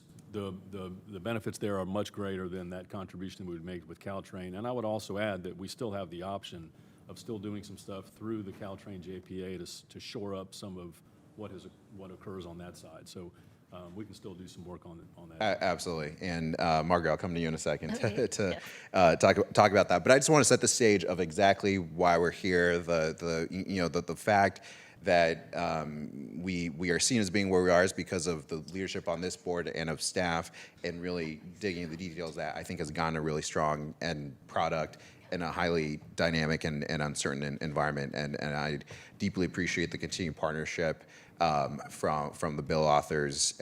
There's been other really great work that's been done in San Mateo County that I think the bill is in a much stronger place, and we just had to clean up this one item because of the change. So with that, I want to go to board colleagues and start with the vice chair, then go to Director Abakoga. Thanks, Chair. Appreciate your comments. Thank you, Greg and team, for all your hard work over the last few weeks. Let me also just try to add a little bit of context quickly and just put in plain English what I see as the improvement here. And I do support reaffirming today that we want to be part of this special tax district. From my perspective, this language is stronger. I've had the opportunity to speak with Senator Wiener multiple times over the last couple of weeks, and really appreciate support from colleagues, including Chair Lopez and Director Abakoga on this effort. The legislation as written, and sorry, I'm losing my voice, but as Greg laid out in the previous language, ultimately structured this to say Santa Clara County gets 25.05% of the 5-county regional pot. My concern with that, and I think where that ran, while it was within the authorization we gave last month, was a little bit in conflict with how we've been talking about this for months. And what I think we need to be able to say to our community and our voters is that over the course of the 14 years of the measure, there could be very differential growth rates in different counties. And fundamentally, my premise, my argument would be that we should bet on Santa Clara County. Historically, we've had faster growth rates, and if you look at Plan Bay Area 2050, the estimate is that 33% of the household growth and 36% of the job growth in the 9-county, never mind the 5 counties, the 9-county Bay Area will be in Santa Clara County. And so if you're a betting person, I think you would have to assume that Santa Clara County is more likely to outperform the regional average than underperform. It's not a guarantee, but I would bet on us. And I think if we all make good decisions in our respective roles and our respective elected bodies, I think that will be true. And so this allows us with confidence to say to voters, we're doing the 5% to the regional transformation work, the 0.25% to administration, our fair share to Caltrain, and the rest, every other penny that's generated locally comes back to the county. I would hate for us to end up in a situation where 14 years from now, because it was structured as we just get 25% of the 5-county pot, we've done all the right things, had a ton of growth in jobs and housing, our revenues are up and have grown faster on a compounding basis over years. Other counties maybe have been less pro-growth, have had less growth, and we're suddenly off by millions, maybe tens of millions of dollars over the course of the measure. Can't guarantee that would happen, but this allows us to know with confidence it won't happen. We will get true return to source. So as Greg said, it's stronger return to source. It's why I think it's a better deal. However, and this is where I'm going to hand it off to my colleague here, it does introduce this issue that now that our commitment to Caltrain is a fixed percentage of our revenue, we could end up inadvertently contributing a lot more money to Caltrain than we anticipated previously. It opens up a different issue. And so I know with our board leadership, we have Director Abe-Koga, Director Burt, and Director Cohen, I believe, on the Caltrain board. I am confident that they will work with colleagues in the other 2 counties to make sure that we true that up or make it fair. I believe the bill gives flexibility for the Caltrain contribution to go to operating as well as capital. I think there are different ways to make sure that the 3 counties are treated fairly. If we do overperform, or if another county does, it should be fair and based on the split that we had previously, we should approximate the split we had agreed on previously. So I want to acknowledge it opens up a challenge there, but I think we're getting the big thing right, which is we're not just 25% of a 5-county region, come what may, we're getting our full return to source outside of the commitments we've made. I think it's easier to communicate, and it protects us from that downside. So with that, I'm happy to, I'll go ahead and make the motion, but I really want to hand it to Director Abe-Koga. I'll go back to the chair to decide that. But thanks again to everybody on staff who got us through the last few weeks. Thank you to Senator Wiener for being flexible and putting forward the amendments. I really appreciate that.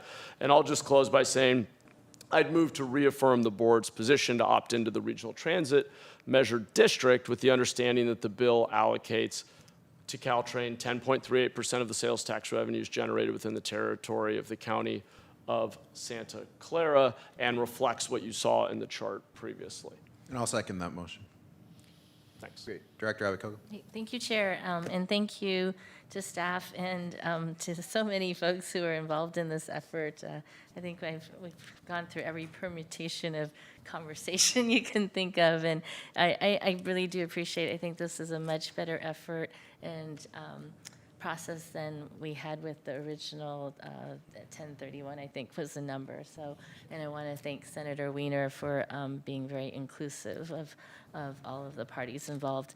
I do want to acknowledge the issue with Caltrain and just say that I believe that there is still opportunity to true up or work out whatever differential comes out.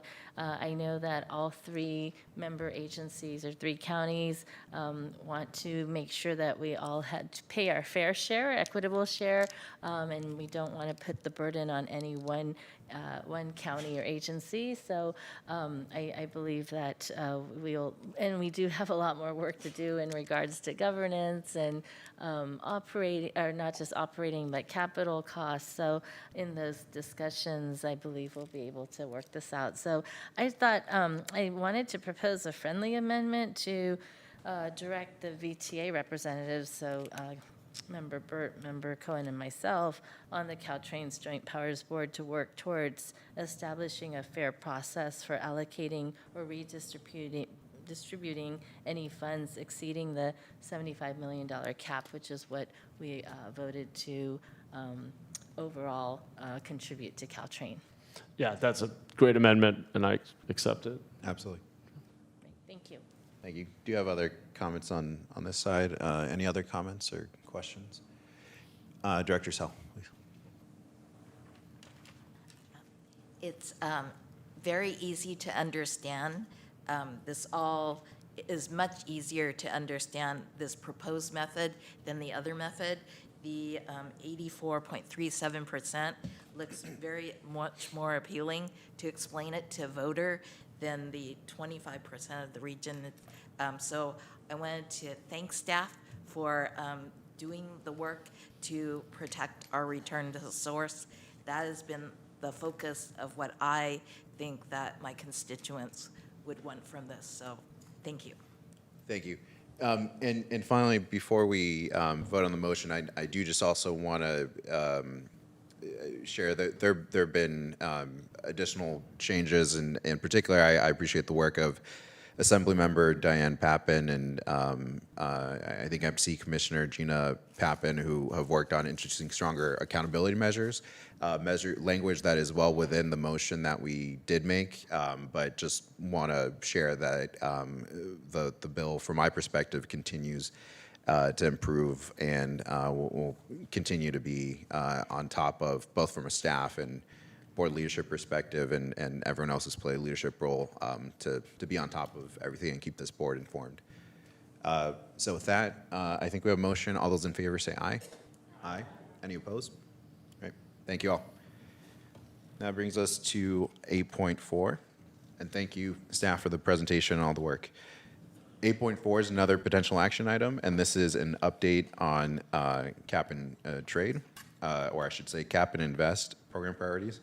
And we'll hear, we get Beverly Green and Aaron Quigley again, and Michael Tree, Daredon Program Director. Good evening. This is agenda item 8.4, and it's an information item on the status update of the VTA Cap and Invest program advocacy. So I'm joined by Aaron Quigley again, and now Michael Tree, who's the VTA Daredon Program Director. So I'm going to turn it over to Aaron to start.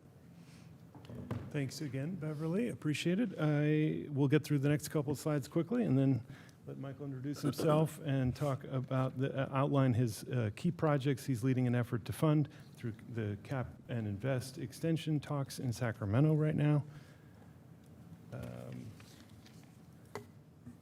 And just to outline, let's see here, what I'm covering during this presentation is just acknowledging the direction that came last month on August 7th when we were talking about SB 63. We also touched on this topic, and we'll just highlight that.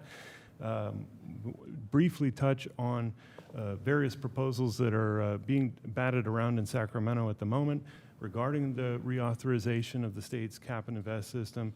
And Michael will discuss efforts to work with our partners to form a coalition along the high-speed rail corridor in our region and in Southern California.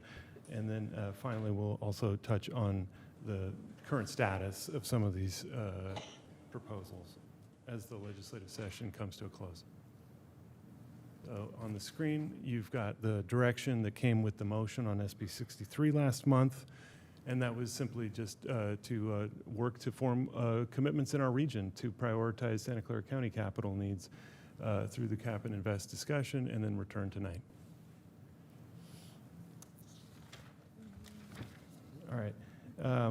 I would say you have three different players broadly in Sacramento right now, and this would be the governor's office, of course, and then the Assembly and the Senate. When the governor released his revised budget in May, he renamed the cap and trade system Cap and Invest, and he did so to stress the need to make long-term steady investments in some of the key state priorities that we have for climate change and transportation. He specifically proposed dedicating about $2.5 billion a year to wildfire mitigation and the state's high-speed rail project. That focus on the biggest transit project in the state is key to our current advocacy strategy for Cap and Invest, and we'll get into that in a second. But at the moment, the legislature is still debating whether or not policy changes around the auction system or the programs funded with proceeds from those auctions, whether or not those will get handled right now in a debate about the extension of the system into future years. But there is no consensus between the governor, the Senate, and the Assembly It may be that some of those policy changes on funding programs get handled separately through future legislation. Among many other things that they're talking about, the Senate is setting funding levels for key transportation programs at FY 22-23 levels, and not so much as a percent of the whole of the greenhouse gas reduction fund. The Assembly is making 3 to 5 year commitments to some of the key transit programs as part of a clean transit sort of bucket of funds. And I would say that we are still sort of waiting for any word of a final deal, which could come Tuesday of next week. We won't know yet, and if it needs to, if it's going to happen before the end of the year. But the driving thing here is extending the authorization. All of them are talking about extending it through 2045. While the legislature explores potential changes to the system and its funding programs, VTA and our partners are focusing on maintaining the existing programs we've been relying on for our capital needs and operating needs, but taking advantage of the governor's focus on funding high-speed rail to advocate for funding of local projects that enable that state project success, and also provide more immediate benefits to large population centers, i.e. the Bay Area and Los Angeles. Those are your bookend projects, and those will be, like I said, delivered by us local agencies. I'm going to pause now and invite Michael Tree to speak on the coalition that you have on the screen there that he's been helping to develop. All right, well, it's a pleasure to be here this evening, and for the first time, introduce myself to the VTA board. Again, as noted, I'm Michael Tree. I've been with VTA about 10 months, working for Carolyn, and most of my work focuses on the Diridon enhancement project for the station, but I've also had the opportunity to work for Carolyn on a variety of other issues in regard to Union Pacific and some of the negotiations that VTA has been doing with Union Pacific and some other projects. So it's wonderful to be here and be part of the VTA team. And I've got 34 years of public transit and city management experience, and hope to be here at VTA for a long time to watch the agency continue to grow and blossom. I did want to take just a few minutes this evening to talk about the Cap and Invest renewal process. There has been a coalition of partners here locally for some time, and they have been meeting as a working group, looking for opportunities to make what you would, in some terms, call joint benefit projects in the bookends, which Aaron spoke of. So as just a quick reminder, the bookends of the high-speed rail projects are the ends of the project on the north end and the south end that aren't included as the initial operating segment. So in the Bay Area, for example, the bookend would be from Gilroy on into San Francisco. And in the south end, the bookend would be from Palmdale south. And it's important to focus on the bookend areas of the high-speed rail because there are projects there that have near-term benefits for agencies such as Caltrain in the service that they provide, but they also provide the infrastructure needed by the High-Speed Rail Authority and the connectivity into the high-speed rail system that's needed. And so this coalition of local agencies that have been meeting as a working group, I just wanted to go through the list to give you a feel for the different agencies that have been looking for opportunity to plan and construct these benefits in the bookend areas. So, of course, VTA has been a part of the coalition, Caltrain, the Trans-Bay Joint Powers Authority, which oversees the Portal project up in San Francisco. You've got SamTrans and San Mateo County Transportation Authority that have been at the table. You've got the city and the county of San Francisco. You've got San Francisco MTA, which runs your Muni and your public transit up in the San Francisco area. And then, of course, you have the city of San Jose, which has played a good leadership role in that coalition. And in regard to the coalition, we really sensed that, for lack of a better word, given the chaos with the discussions with the cap and invest renewal process, that there would be opportunity. It seems like whenever there's chaos, you need to put things back together again, and if you're wise and ready for the moment, you can be part of what gets put back together. And so that's been basically the sentiment of the coalition partners, that somehow we need to get involved in the cap and invest process, which is moving quickly and still chaotically. So we're looking to capitalize on a moment. To be able to find the right niche in that cap and investment renewal process, the VTA staff, we consulted with reliable partners in Sacramento who gave us really expert advice on ways in which we could make an ask out of that cap and invest renewal process. And basically, they provided 3 recommendations.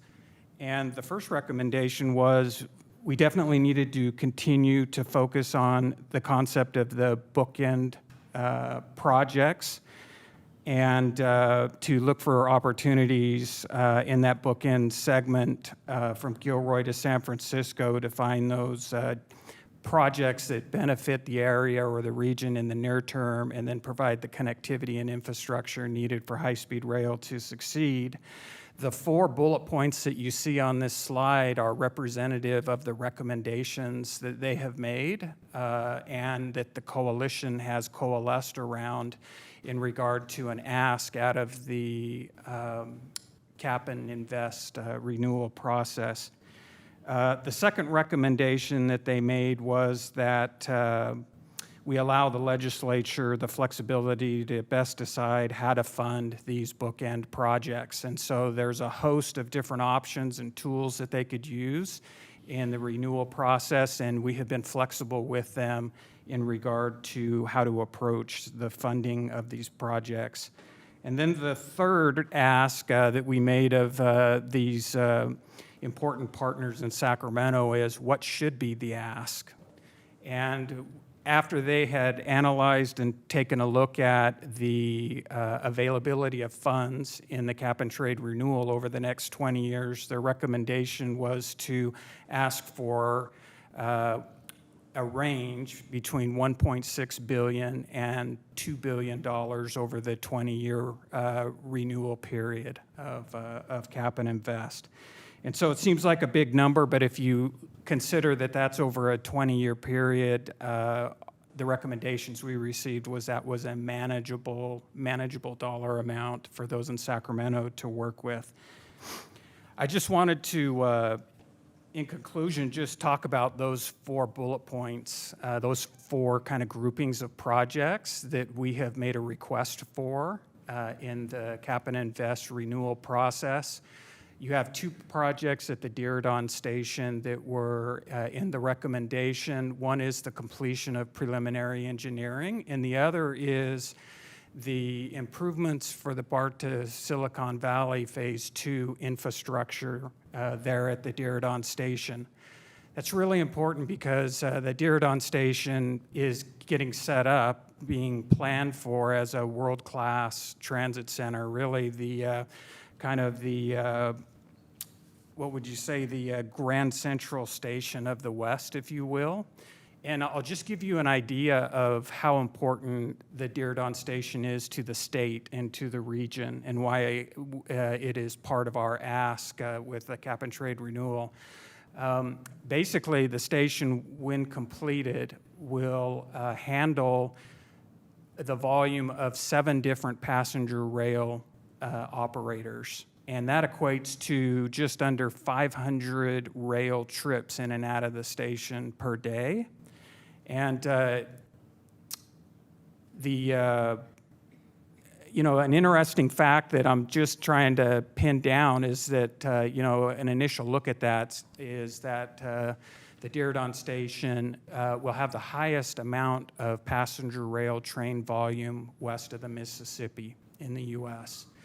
And so this station is super important for high-speed rail, and that BART to Silicon Valley infrastructure at Diridon Station provides an incredible connection for East Bay residents who want to get into the high-speed rail system, as well as for the San Jose area residents.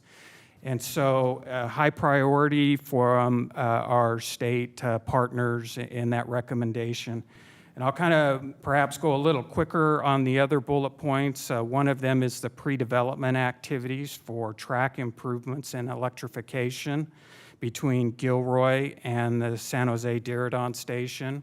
That's another high state priority, and there has not been a lot of investment in that corridor. And this will provide the opportunity for these coalition partners, including VTA and Union Pacific and CalSTA, to sit down and plan out these track improvements in the electrification, which will, again, in the near term, help Caltrain with delivering more service in the South County, but also provide the infrastructure needed for the high-speed rail project. And then the remaining two, obviously the other really important transit center on the Bay Area bookend of high-speed rail is the Portal project, which basically extends where Caltrain stops in its northern terminus there in San Francisco. It extends that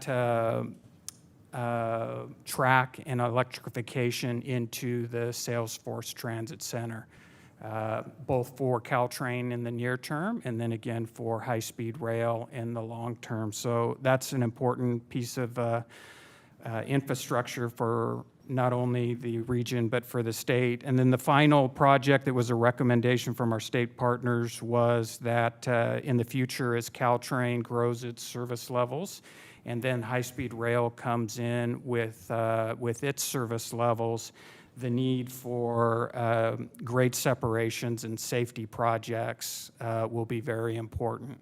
And that certainly is important at the local level and at the regional level, and also at the state level, as you have a high-speed rail train that has the capacity of traveling in that corridor at 100 miles an hour to be able to do so in a safe fashion. So those are the four areas or four groups of projects that we're recommending the state fund as part of the cap and trade renewal.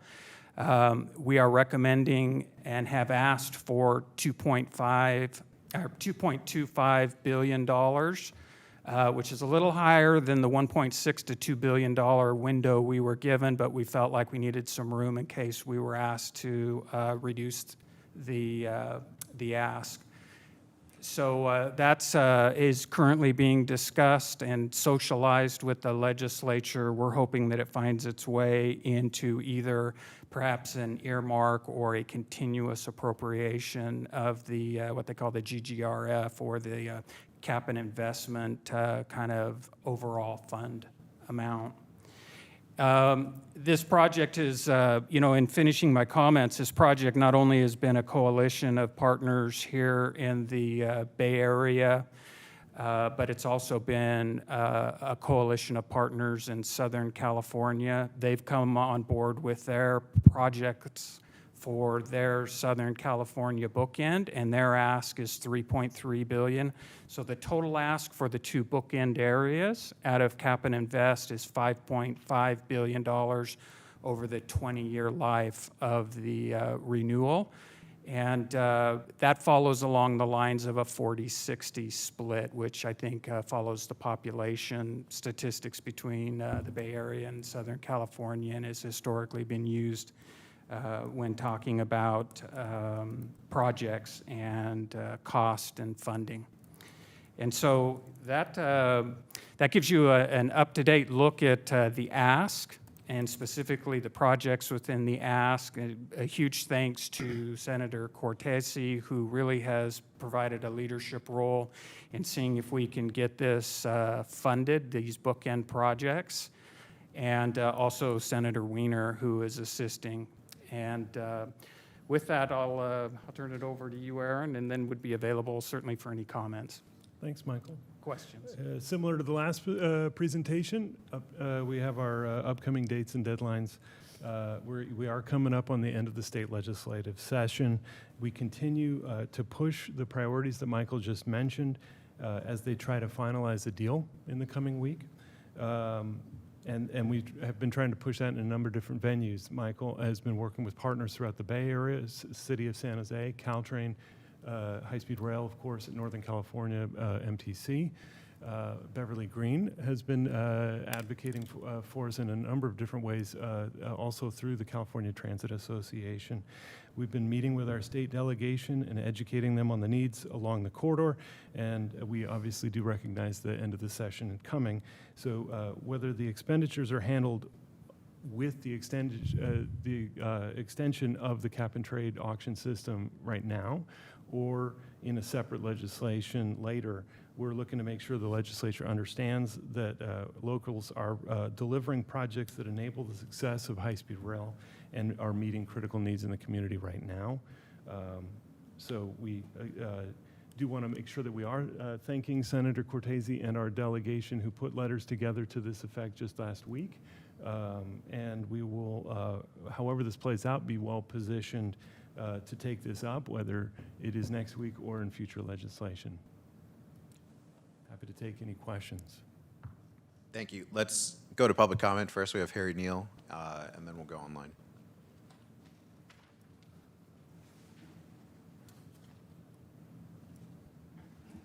Hello. First of all, thank you guys for your presentation. This is a very, very, very important program at the state level, and I think a very, very crucial part of getting as much as what we can possibly get is doing our best to expand the pot and having our legislators advocate for expanding that pot, because we know that the governor's request to get more money for wildfire mitigation is a valid request, but we have a ton of transportation needs, especially with the Diridon station, but also we've seen how successful the expanded service and electrification that Caltrain has seen can be, and expanding that to more rail operators around the state is something that will benefit everybody, and definitely something that we should be pushing for as well. Thank you. Thank you. Do you have anyone online? Yes, Roland, you may begin speaking when ready. Thank you, Chair. So let me start by, giving a nice warm welcome to Michael Tree. When I first met back in his laughter and Valley Lane days, when I made a failed attempt to recruit him as a replacement for Jim Hartnett. But I'd just like to wrap up with clarification on some of these projects on the bookend. As far as I'm concerned, Palmdale is not in the bookend. The correct analogy is Burbank to LA. With regards to Diridon, there should only be one project, and Michael's mission moving forward should be to merge the two projects into a single, fully integrated world-class station. With regards to the portal, we need to clarify the portal is no longer a terminus. It's actually a gateway to Sacramento, between Sacramento and San Francisco. And that concludes my remarks. Thank you. That concludes public comment, Chair. Thank you. So thank you for the update. Just before we go to comments, one thing I wanted to clarify, Aaron, from the point you made on the last slide. There's a possibility, it's really just the leadership and the governor, the complex negotiations that are going on, but this could be in a bill a year from now. That's not up to our control. I just want to make sure the board understands that. Chair, thank you for that. I appreciate that. It's a fair point. There are only so many days left, so it may well be that they end up pushing for an extension through 2045. They are hung up on a variety of things around the auction system and the other technical details around the program and how to manage funding programs. And so our project-based advocacy is a little bit different, but but because of the coalition, we're elevating something that is going to be meritorious if they can dedicate funding now, or if it's a budget trailer bill, a special session, or taking it up in the coming year. We're well positioned either way. And we want to make sure we're ready no matter what ends up happening. And let me just add, because right now, just to reiterate, they are at impasse right now. Yeah. Let's go to the Vice Chair, and then I see Director Cohn.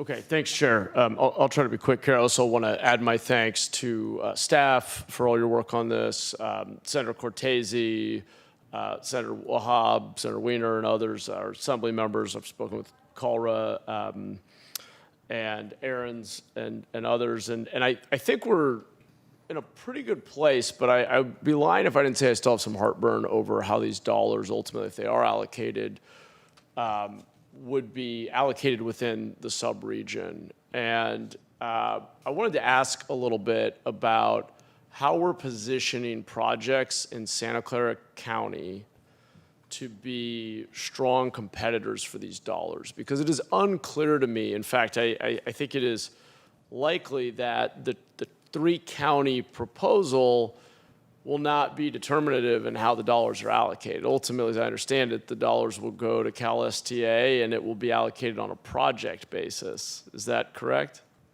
Most likely? Most likely. Yeah. Okay. My concern is this. I think it's great that Santa Clara, San Mateo, and San Francisco have a joint letter. We've identified projects that align with the principles that you outlined, Michael.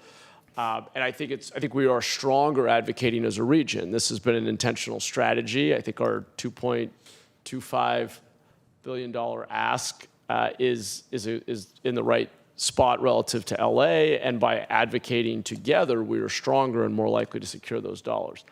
At the same time, we're hearing from our colleagues in San Francisco that the Portal project cannot accept less than $650 million. And I have a concern about any one project setting a hard dollar limit when we don't know if we're going to come in at 1.5, 1.8, 2, 2.2 billion, if it even happens at all. But let's assume it happens. Let's be optimistic that our collective advocacy will be effective. My argument has been, as a rough heuristic, that there should be some proportionality relative to population and need and the quality of the projects. And it's hard to assess exactly what the right number is. As a comparator, we're, of the three counties, Santa Clara County is 55% of the population. We're probably a little more than that of the tax base. So at $2.2 billion, $650 million for the Portal project in San Francisco works just fine. All the math works out. Everybody kind of gets their fair share. All the projects get funded. On the other hand, we've received guidance that our ask should be at a range that could be as low as 1.6. And if that's the case, a hard floor of $650 million is going to put San Mateo County and Santa Clara County in a really tough spot. And at that point, I fear regionalism may be out the window, and we're going to be in a fight for which projects are going to get funded. And so I think we need to have parallel paths. I'm for regional collaboration, a regional ask, and the letter we've put in, and God knows some of us have worked quite a bit in recent weeks to be able to put forward that joint ask. But in parallel, I think we have a responsibility as an agency to build and deliver a very strong case for the projects in Santa Clara County that I think on the merits are some of the strongest projects in the region. When you talk about a gateway, there is no gateway to the Bay Area without going through Gilroy and up to Diridon. Sequentially, that has to happen first.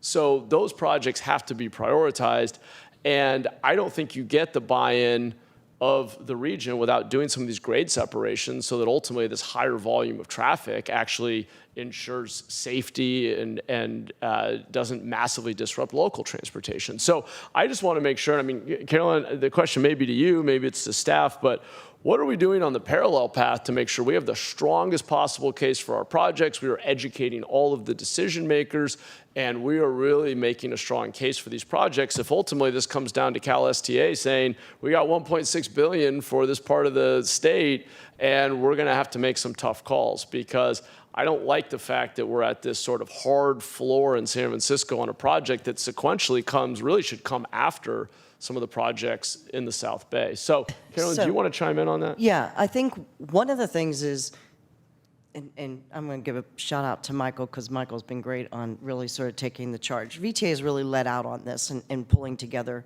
the bookends. There has been a group that's been talking about what to do in this whole corridor in terms of joint benefits, but really coalescing around it was because Michael did a lot of homework because we were looking for money for Dearborn Station. It doesn't fit neatly into any one grant pot, except for cap and trade. The portal can go after other funding. This is one area where Dearborn Planet cannot go after other funding. In fact, the BART corridor can't go after other funding that the portal can go after either. Gilroy is almost the same way. CalSTA has actually been struggling and trying to get traction going on with Union Pacific. They know VTA has a relationship with Union Pacific as well. So where we've been building traction is really us having those conversations with CalSTA and what we can do and what we can bring to the table and helping with the Gilroy portion and getting that moving and having some conversations and what those improvements might be. The biggest thing is how do you get the shovels into the ground and get the money moving is what they want to see. We can get that done. The portal's a little bit of a way off. They have some needs immediately to continue their engineering, but the thing that we need to keep saying is we can move, we can get these projects done. We are the gateway. We have over 500 train trips a day through the Dearborn Station. We can get Gilroy and pieces of it going so that we're ready to go. So those are things we have to do. We have to actually constantly, first of all, be the leader in this region to push for the bookends. 2 is to be able to show that we can get stuff going immediately. And 3, be out there with the benefits about what it means, because coming into San Jose means you are able to disperse throughout the entire Bay Area region, which getting the portal, you don't do. So let me just ask a follow-up. At a high level, conceptually, I agree with everything you said. I think these are strong arguments. Are we double-clicking on that? Or have we done the research analysis, the infographics, do we have the pitch deck? I don't know what the right analogy is, but are we actually delivering that message in a really compelling way to all the people who need to hear it? Are we walking the floors in Sacramento? Or what's the state of our IGR effort to make sure that we are putting our best argument forward for the merits of these projects and we're really selling them, accurately, of course, but I think we have a very strong case to make. And I just want to make sure we're advocating for Santa Clara County just as effectively as other big urban areas do for their projects. And that means having materials, having research, having independent experts validate what we're saying, and then getting up to Sacramento and wherever else we need to go and building relationships and delivering that message in detail. We know the arguments down here, but are they getting delivered and being heard by the decision makers?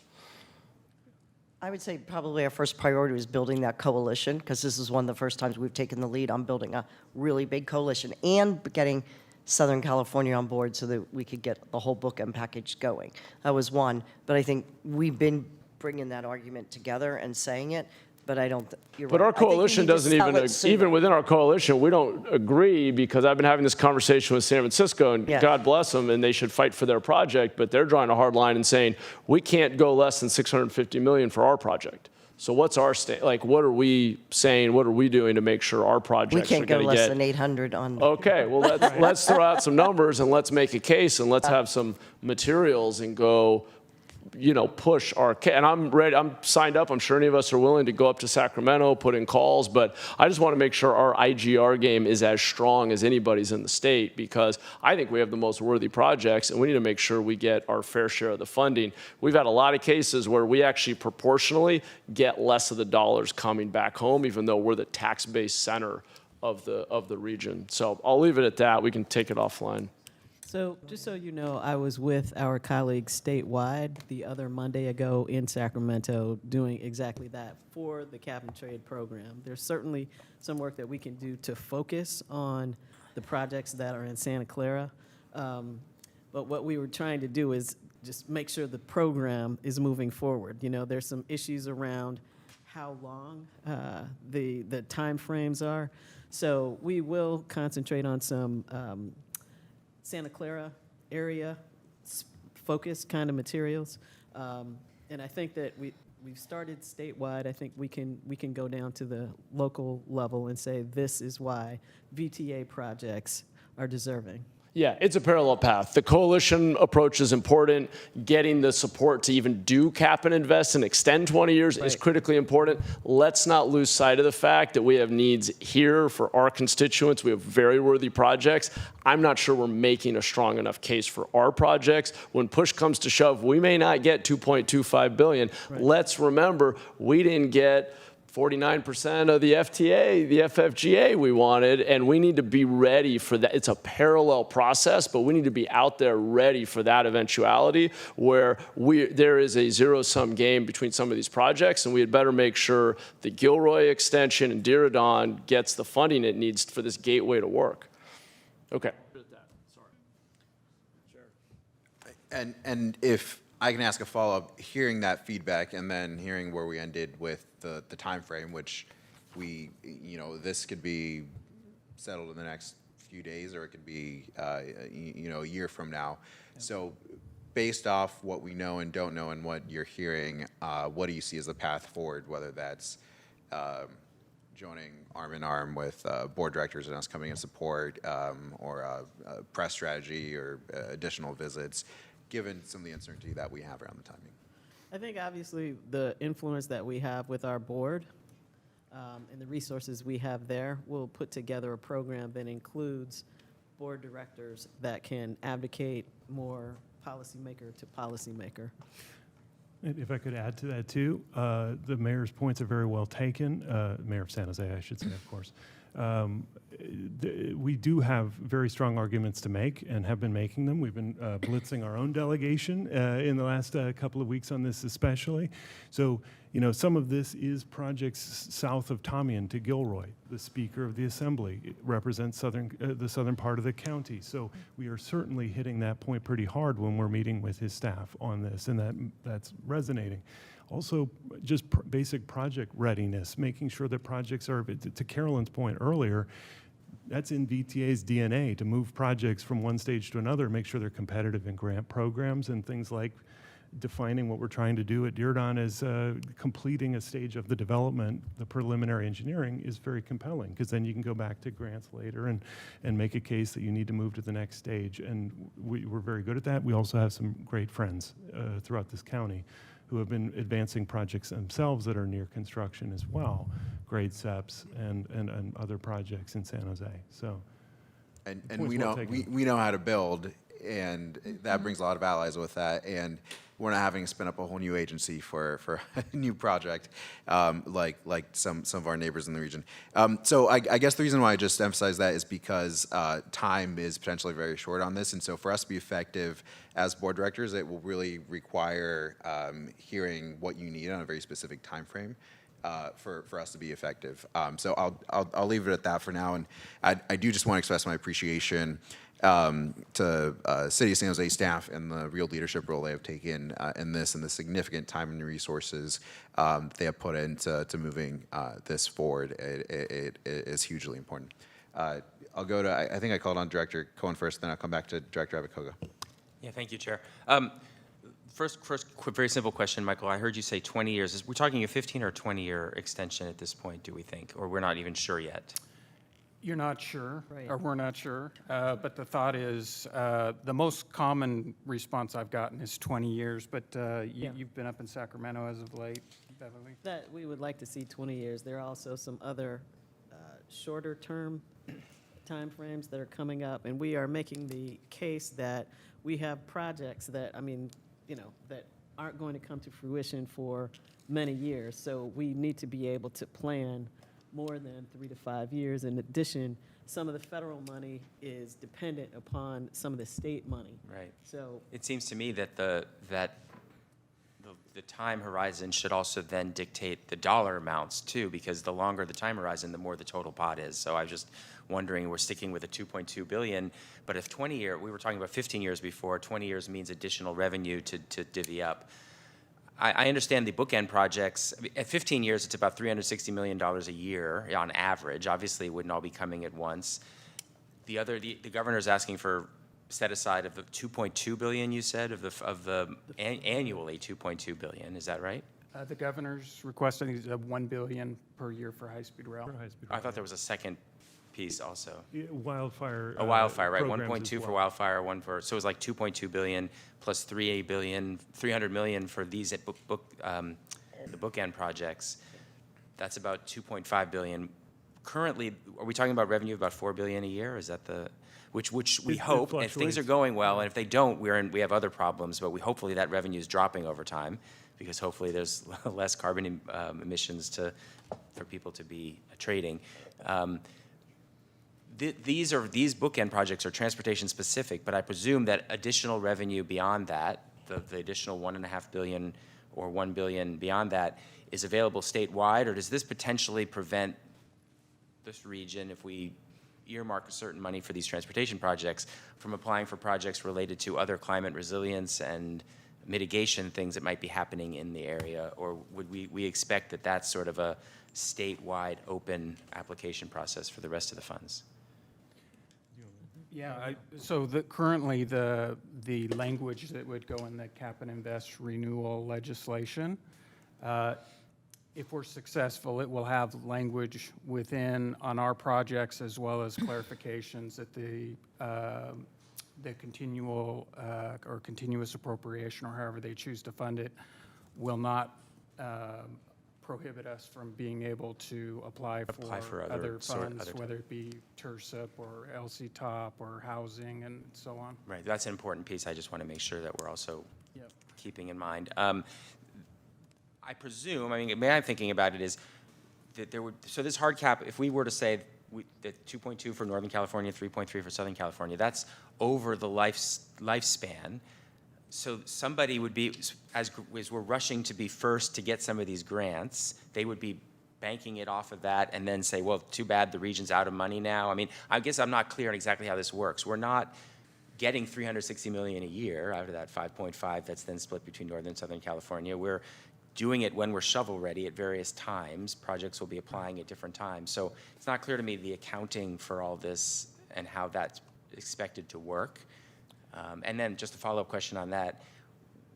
I presume that the bill wouldn't necessarily get down to the detail level of here's how that 2.2 would be divided. That wouldn't be decided up front anyway. Is that a fair assumption? Or do we think it's Some possible of that that is it to would? be determined. Right. Director Coleman, it's a great set of questions. We would certainly welcome funding administered by CalSTA for these purposes, and would want to see the projects that you saw on the screen earlier called out as eligible for those funds. But a lot of that is a work in progress right now. Yeah, to me, this doesn't seem like something that's going to be worked out in year one of a 20-year lifespan in terms of how all this is going to be allocated. Obviously, then speed and time will be of the essence, being shovel ready. Our advantage of being able to get projects out of the ground will help us get up front and potentially not be competing as heavily at the end. And then presumably there's some flexibility. If there's a worthy project that comes that puts us above 2.2, it's hard for me. I guess I don't imagine that the state will say, well, we're going to stop here because you've capped, but here's a good project that's still important for our overall state infrastructure. So I'm just wondering, in these conversations, how rigid these So I think the conversations have been initiated internally. And for example, with the Portal project, the executive director of the Trans-Bay Joint Powers Authority has made it clear that the timing of the funding for his project can wait almost till the end of the 20-year cycle, which would pave the way for other projects such as the two Diridon projects they're basically ready to go to be constructed first. So I think there's been some initial discussions, but in regard to ironing out, the exact dollar amounts, which are not in the legislation, it's just the list of the projects and the timing, the flow of the funding for the projects. I think that's a work in progress. So it's really about making the case locally that our projects are worthy and they're ready sooner, and we can tap into this source of funds, which is really important. And I do appreciate the advocacy. The most important thing in my mind, the advocacy to keep cap and trade, cap and invest, whatever we want to call it, for a longer period of time to be able to do this important work to help us achieve our goals. So thank you. Yes, Director. Thank you, Chair. Thank you for the presentation. And yes, I think the overall or the top priority of extending cap and trade is of most value. And I've been in conversations with folks who, and I've wondered why we just don't extend it indefinitely until we get to a point where we don't have it anymore. But I appreciate and I appreciate Vice Chair and San Jose's advocacy on our region getting the 2.25 billion. We had a discussion this morning at Caltrain about the portal and an update and some public comment about frankly, the necessity given the cost of it. But my interest is about, even within our own projects in Santa Clara County, how we will determine which one would go first in light of the fact that I was just doing some calculations of what I think projects cost, and we already are over the 2.25 billion. I'm just going to make a plug, and I appreciate the Vice Chair adding the grade separation projects on the peninsula. I mean, these are projects that at least in my community, we've been working on for 20 years. We were very close to actually being fully funded until we were told new estimates basically doubled the cost, which is ridiculous. But our Mountain View Ring Store project is at a $99 million. We were at $25 million. Now it's $99 million gap. And yet it is only $99 million in this big picture. And so, I mean, that's why, and I know Palo Alto has grade subs, and we've been working on those for a while, Sunnyvale. So I just want to, I mean, it doesn't have to be tonight, but I would hope that we have that discussion about which projects get lined up. And these are frankly shovel-ready projects, and we've made the top 15 list for a statewide. So I just hope that they will be prioritized according to how ready they are for as this morning someone said, dirt to fly. So just wanted to add that. Thanks. Thank you. And let's go to ex officio Byrd and the Director Sell, Director Montano. Thank you. So first, I want to thank everybody, our staff and Mayor Manahan and his staff who have been working on first supporting what MTC has already supported on funding for the bookends, and then within that to really pursue the 55% for Santa Clara County, which I've been enthusiastic about. A concern I have is that we're leaping forward into an allocation estimate of how we would spend that 55% without that discussion by the board and without the prioritization that I think is really important. And I just want to share some of the discussion we had at Caltrain this morning so that everybody understands the implications of some of these new developments. So the impetus to now that the new CEO of high-speed rail has a plan to so-called get high-speed rail to Gilroy, even though they haven't updated the cost through what's currently 15 miles of tunneling in Pacheco. Haven't updated that in many years, and it's in all likelihood grossly underestimated. But assuming that happens, and the allocation that has been getting talked about for the Gilroy to San Jose corridor from UP, that being about $300 million is what I've heard, $650 million for the portal, and then I just heard Carolyn say that our ask would be a minimum of $800 million for Dearborn, and that all adds up to $1.75 billion, and what does that leave for grade separations? Potentially nothing. And now let me give the context of why those changes of the portal and high-speed rail coming to San Jose is so consequential on grade separations. Caltrain, in their previous service model, had determined back in 2019, I think it was, that the whole corridor from San Francisco to San Jose would have to be grade separated or crossing closed. Otherwise, there will be gridlock in all those communities up and down the corridor. Because of the reduced ridership level, Caltrain has recently updated their service model, saying, gee, that date at which we're going to get up to 8, 10, or 12 trains per hour per direction is really pushed out. And we don't know when that's going to happen. And that was all just before this new impetus that is saying, well, we're going to really move forward with high-speed rail coming up and the portal itself. So if high-speed rail comes to San Jose, the number of trains on the Caltrain line will go up very significantly, whether they're transferred to Caltrain trains, those riders at Gilroy or San Jose, or whether they stay on high-speed trains. On top of that, if the portal was extended, the number of workers, if I recall correctly from a number of years ago, the number of workers within walking distance of a mile of Caltrain station, by virtue of going to downtown San Francisco, goes up by 50% for the entire system. Good news is it would drive a massive increase, those two things would drive a massive increase in Caltrain ridership, but there's a consequence.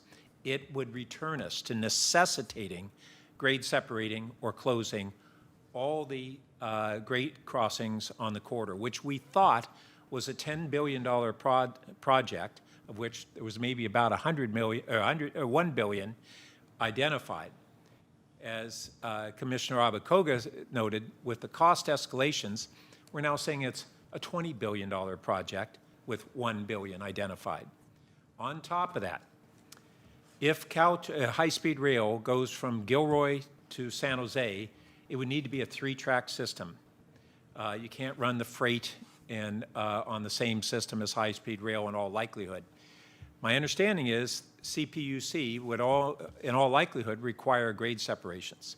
High-speed rail in that $120 billion cost, of which they're short $100 billion, has no money for grade separations not only from Gilroy to San Jose, but from San Jose to San Francisco. They have funding that they said they will provide for quad gates, but they haven't even come through with that. And so what we're looking at, if those two things occur, is a return of a necessity and acceleration of the necessity to grade separate up and down the corridor and perhaps all the way to Gilroy. So the notion that we have these visions of San Francisco and their portal, Diridon and our portal, are really great visions, but we cannot just look at dealing with the bookends in the Bay Area of San Francisco and San Jose and not embrace the consequences that we have to contend with of needing to really grade separate this system. So I caution us from moving into an allocation plan for how we would divvy this up.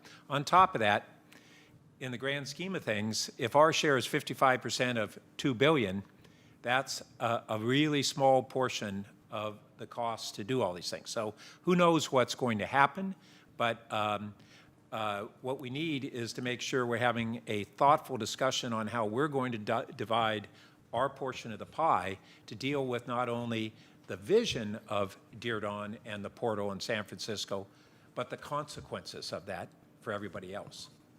I deeply appreciate those questions, and Director Abacoga, what you're bringing up. I want to go to Carolyn, and then if Michael Tree wants to add any additional details. I appreciate what Member Burt said, because there are different levels. Like right now, we were looking at projects that can bring value immediately to these sort of large populous areas in the bookend arenas before the full high-speed rail gets there. So that was, but projects that will bring value when high-speed rail gets there as well. I want to make sure we're being transparent about what we're asking for at Diridon, because I think there might be a little bit of confusion. It's not just the Diridon station, the future Diridon station.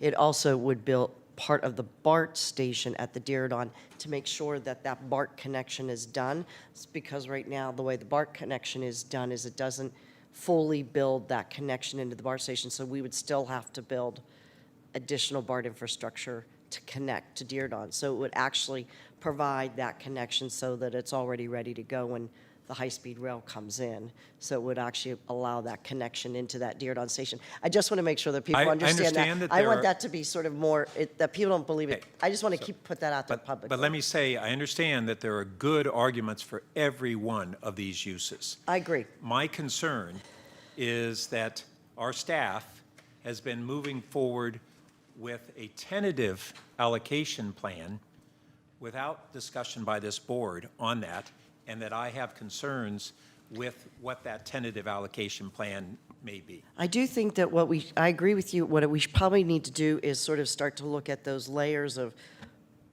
what brings value and how we should phase it as high-speed rail starts to ramp up, and then when are those grade separations needed and how do we do it? We also don't know what CPUC is going to do. Are they going to require grade separations everywhere or not? We know Union Pacific right now is not going to allow high-speed rail to run under, freight traffic to run under electrified wire, so we just don't know, and those are all things we'll work on. And remember, when grade separations, we were talking about whether grade separations are required, that has to do with whether CPUC is seeing them as necessary in part for the train systems. But that's different from whether we need them in our communities, that we're going to have gridlock if we don't grade separate. Those are two different things. And I just want to say I'm committed to bringing up the discussion of the board at an appropriate level. We have been, I think, just as an observer, beholden to the timeline on this and the uncertainty around the timeline, which is part of what has made this a challenge. And the updates we're getting have been, many of them, developments since the last meeting that we had. And so therein is the challenge on some of this, but absolutely well taken. Michael Tree, is there just any additional context I don't know, I keep saying your last name, it's fun to say, but any additional context in terms of the strategic thinking? You know, I think there's a lot of strategic thinking to go, and I think there's a lot in regard to making sure that we get the right projects. But I think the biggest thing is we've got a short timeline to actually get the funding. And so to the extent that everyone moves forward in the coalition with the ask, which is the highest that our state representatives tell us they're comfortable with and is doable, I mean, that's the question at hand, is getting the funding. And then the second question is later on working through how that funding could best be spent. And then I think there are additional questions for the board in terms of better understanding the other possible sources of funding for these other necessary projects. I think that's been some of the analysis that has gone on as well. Director Sell and then Director Montano? So for the SB 63, a few weeks ago, it was not defined. And over the weeks, you've refined it, and now you have percentages here. And would you ever approach that in this way, more defined? Okay, we have these 10 projects fall into that bullet point, these 10 projects fall into this bullet point, and then board member Abacoba could, just pencil in, that costs this much. Would you ever conceive of doing that, have a list of projects and trying to outline where this 2.2 might go here without doing complex analysis, but with based on what we've done before? Would you ever conceive of doing that? Then we're not, then we know we're in the ballpark. I know you believe we're in the ballpark, but I don't see the numbers behind that that makes us believe that we're in the ballpark. I think we've been doing a lot of that along the whole corridor, from the portal down to Gilroy. I mean, definitely in San Mateo. Caltrain will state up front that their #1 grade separation is the Burlingame Broadway? Broadway. Grade SEP, so that's what they're planning on over the Mountain View ones. I don't know if Mountain View's next or if there's another one, like Redwood City. I have no idea what's next. So what would come next to Mountain View, but that's where they want to put their money along the peninsula.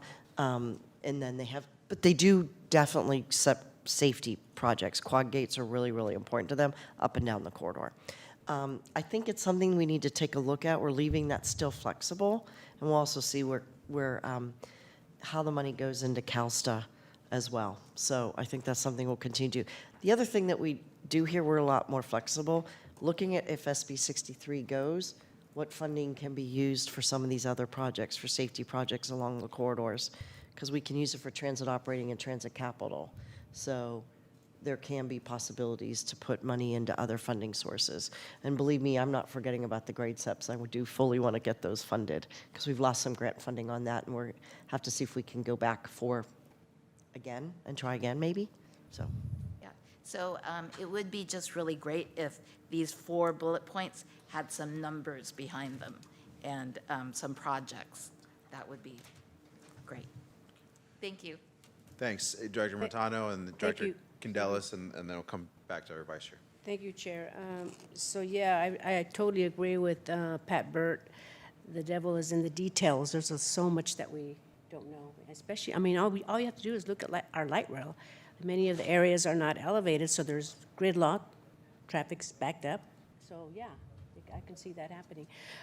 But personally, I'm not familiar too much with the high-speed rail. It's been, I think, like 3 years since I last heard about it, so I would like some type of training or workshop to keep me up to speed on it. And then I have questions on bookends.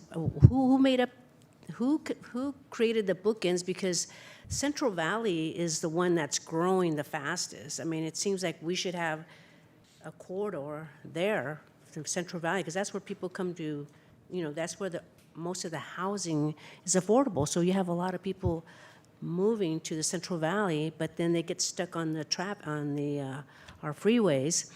So it seems to me that that's where we would concentrate one of the bookends. And I'm not sure who created these bookends. Where you said Gilroy and then Palmdale. Anyway, but I guess bottom line is I'd like to be informed about, so that I can make a better decision, because I'm not too familiar with the high-speed rail. The last I heard about it was a couple years ago, but I haven't heard anything about it. So I would like to learn more about it so I could make a better decision. So thank you. Oh, one more thing. So you mentioned the list of partners, but you didn't mention Amtrak, and I was just wondering why Amtrak wasn't included, because they go through the Central Valley. Or did you? That's fair. We didn't mention Amtrak. They're a national system. We were really spending a lot of our time on our state and regional partners, so that's why we kind of elevated them.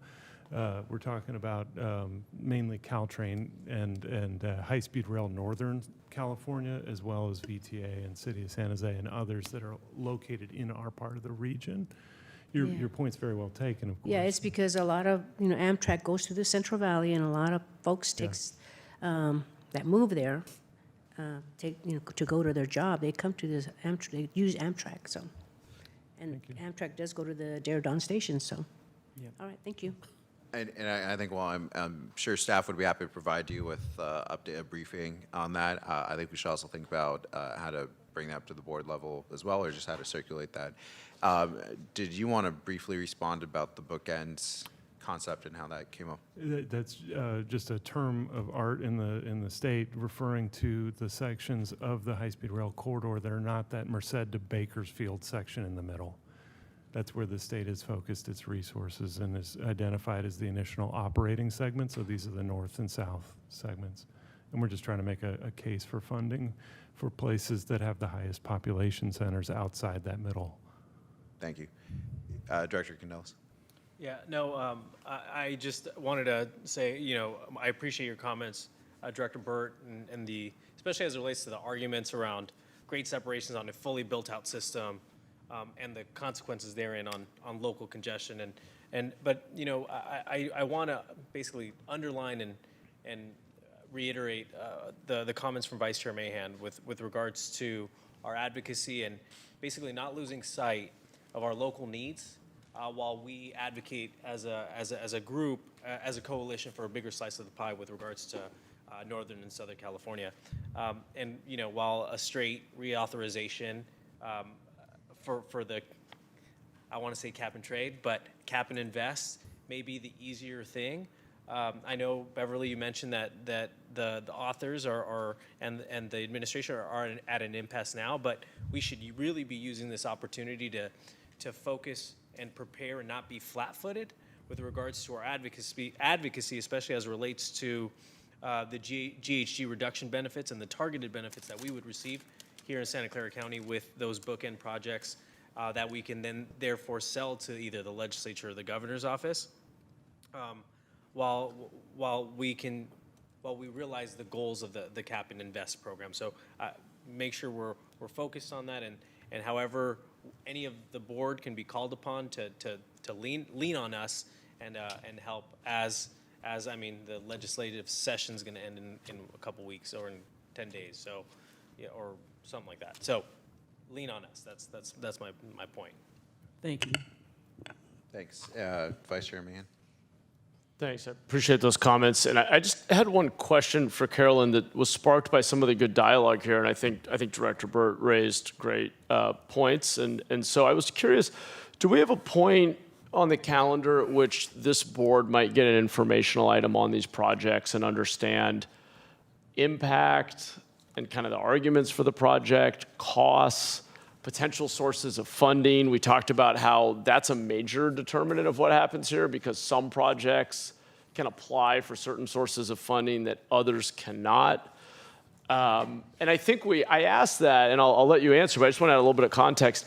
I do think we should just be on the same page and transparent here that while I have been advocating as a rough benchmark for evaluating fairness, that we ought to get somewhere around 55% of the dollars, I do not believe these dollars are going to be allocated on a percentage basis. They're not going to just hand us 55% of the share and say, you guys go prioritize it. It's going to ultimately be allocated based on individual projects and the merits of the project against certain criteria. And so to member Burt's point, or Director Burt's point, I think part of what we will have to evaluate, I think we need to do this in parallel, is there's our stack ranking of the projects or our ideal mix of what we want to fund and all of the potential sources of funding. And then there's what is the stack ranking of the projects that can best compete for these dollars. And those two lists may not perfectly align, but that doesn't mean we should walk into this blindly and just put forward the projects that we think best compete and too bad for the others. We need to have an upfront conversation about where else would we find the funding? Is it from, I don't know, SB 63? Is it from some other source? Or what? Because we need to think holistically about the projects we need and the impacts and how we build out a system. But for this particular program, it may just be that there's a certain ranking of projects that exclude others that are important, and we should have an open conversation and dialogue as a board and all have the same awareness of what those are and where else we might go to find the funding for those other projects. So I guess that's a long-winded way of saying, Carolyn, does that tee up a future informational item for us to all get a little smarter on all those relevant projects and which ones might be applicable for Cap and Invest and which ones are better for other sources? Yeah, let me think about how we'd bring that back. There's a lot on the Caltrain corridor in general, on things that we're doing because of Measure B, the corridor enhancements, and then there's also the capacity enhancements as well. There's also the grade separation projects. There's the CIP that Caltrain has. It also is these ones that we want to do along the corridor, which part of them are going to the Cap and Invest that might not be on the Caltrain list, but ones that we want to have done. So I think overall there might just be a need to look at the overall Caltrain corridor, particularly in our county. And I know, Michael, we're going to be working, and I've been talking to Michelle Bouchard, the executive director of Caltrain, about the $314 million that's in the Measure B. But the bigger dialogue is how do we deal with the grade SEPs and all these other projects that we have. Deardon is the other one. And then how some of them really don't neatly fit into any existing grant programs, and are there grant programs that we should advocate to have created over time, because we're not the only one who struggle with trying to find grant programs for stations that need to be modernized, things like that in the country. And Beverly knows that that's a big advocacy piece for the American Public Transit Association. So there's things that we could be doing. Thank you. Any other questions or comments? Okay, thank you so much for the important work. Really appreciate the dialogue, and I think it's given both as board leadership and staff a lot to work with. So thank you.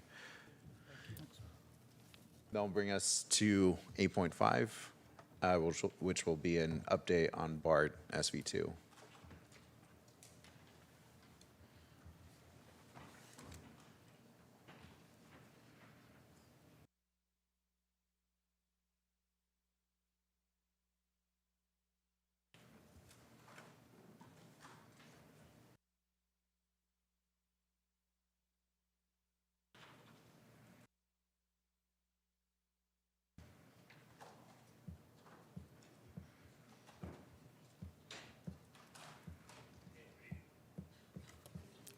Okay, good evening, directors.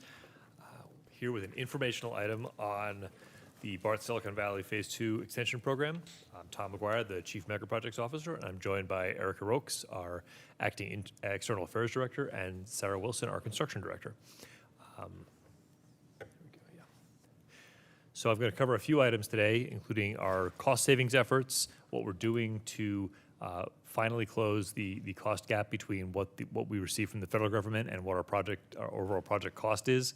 We'll be covering some updates on the progress of construction out at our West Portal construction site, where dirt is flying, to Director Abakoga's comment, and finally some updates on how we're working with the community and what both members of the public and this board and the committee that oversees the BSV2 program can expect over the next 6 to 12 weeks. Starting with the cost-saving efforts, I know those of you who are on the BSV Oversight Committee have seen us talking about levels 1, level 2, level 3. It's a very complicated process we've been using to identify cost savings, make sure that they really are cost savings, and try to memorialize them in the program. I'm going to try to simplify it a little bit for this group, just so you have a sense of what we're looking at and how seriously we're taking the charge that this board gave us of examining everything, questioning all of our assumptions, and looking at every aspect of this very complex program to see where we can save money. And I won't narrate everything on this slide, but we've looked at everything from the basic design criterias to the very nature of the tunnel itself, to some of the more nuanced things like the ways in which we could repackage contracts to get more competition and better prices for VTA. I think it's also important for me to address at this point our working relationship with BART. And the first thing I want to say is that I showed you the list of all the things we're looking at. The vast majority of these cost savings efforts, just like the vast majority of the design scope of the BART program, are being done with engagement and collaboration from subject matter experts and leadership within BART. Everything that I've bolded on the screen that's bolded here has had direct engagement and input from BART. Some of these are areas where we have reached agreement, significant agreement on design criteria, updating design criteria for the program in ways that are mutually beneficial. Other areas where we have some more work to do, and I think one of those areas is the Newhall Yard, the storage and maintenance yard that we're building adjacent to the Santa Clara BART station. We take seriously the charge to make sure that we build a yard that meets the operational and safety needs of not just Santa Clara riders, but all riders and the entire BART system. And we are doubling down on our commitment to work with BART to come to a mutually agreeable solution. A couple of you have asked, both at the BSV Oversight Committee and in direct questions to my staff and I, how are we going to reach that agreement? My team is working through some really intense technical work with the subject matter experts and the folks at BART who know rail operations, who know the capacity and maintenance needs of the BART system. When we are satisfied that we have a mutually agreed upon option for the Newhall Yard that meets our needs and most importantly meets BART's needs, that will be presented to Carolyn, our general manager, and the BART general manager for their approval and potential feedback and modification. So we will keep you updated on how those discussions are going, but I wanted to be clear about what that process looks like. And I think that comment, perhaps, it's important for you to know that there are important external stakeholders who have an important voice in some of the major cost savings we're looking at. Of course, BART in the Newhall Yard, but also the stations. Erica and her team have been working closely with the City of San Jose and Santa Clara and with BART on some of the ideas we have for saving costs in the station design without undermining the passenger experience, something that this board told us all the way back in December should be our paramount concern, and don't undermine the opportunities that all 4 of these BART stations are going to create for cities to develop transit-oriented development and reimagine the communities that we serve. Another important external voice in our journey to cost savings and a balanced budget is an FTA, VTA jointly sponsored peer review. And I'll talk about that in a minute, but that peer review is providing important feedback on all technical aspects of the project, but particularly the scenarios that we showed to the BSV2 Oversight Committee in August. One of the 2 scenarios looking at building a single tunnel and a concurrent tunnel, and looking at ways in which we could, again, package those contracts to get maximum competition and the best pricing for VTA. That peer review took place on August 20th here in San Jose. We had 5 project delivery executives, people who have been in positions like we're in right now in Los Angeles and Seattle. So these are people who built the last major subways that were built on the West Coast. The Seattle Northgate Tunnel, the LA Metro Purple Line, and the LA Metro Regional Connector, as well as the program manager for the West Seattle Tunnel. So these are, apart from the project I worked on in San Francisco, these are the last major tunneling projects on the West Coast. And each of them faced the challenge that we are facing now. They had a project that had broad public support, that had federal support, but that had a cost gap that needed to be closed, and it needed to be closed in a responsible way, and it needed to be closed rapidly without losing project momentum. The peers spent the first day with us touring the West Portal construction site. That's the photo on the top there. And then we locked ourselves in a room for about 10 plus hours and talked about the feasibility, constructability, contract packaging, and delivery methods. All the issues that we talked about at the Oversight Committee last month. Had a great conversation. We'll start getting initial findings from the peers early next week. I'm hoping to share with the Oversight Committee as soon as next Thursday, at least a summary of the verbal feedback we get. We will ultimately get a formal written report, and it'll really help us think through the 2 scenarios that we presented to the peers and how viable they are for moving forward, and ultimately drive the strategic direction of how we're going to get this project delivered. But it's important to note that there is already significant construction progress underway, and I'm going to let Sarah Wilson tell us about it.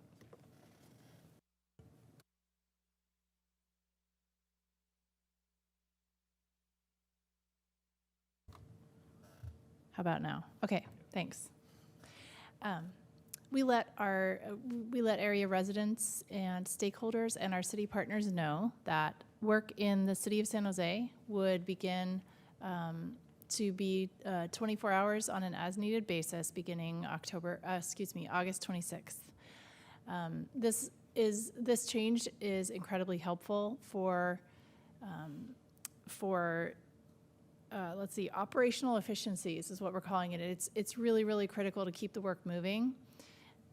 The panels themselves that are for the launch structure are just too large to dig in one shift, and so they have to continue. And so we were in a situation where we were having to stop panels or having to stop and not start the next panel if we wouldn't have enough time to finish it. It's a huge leap forward, and we really appreciate the partnership with the City of San Jose, and I know the City of Santa Clara was also supportive as well.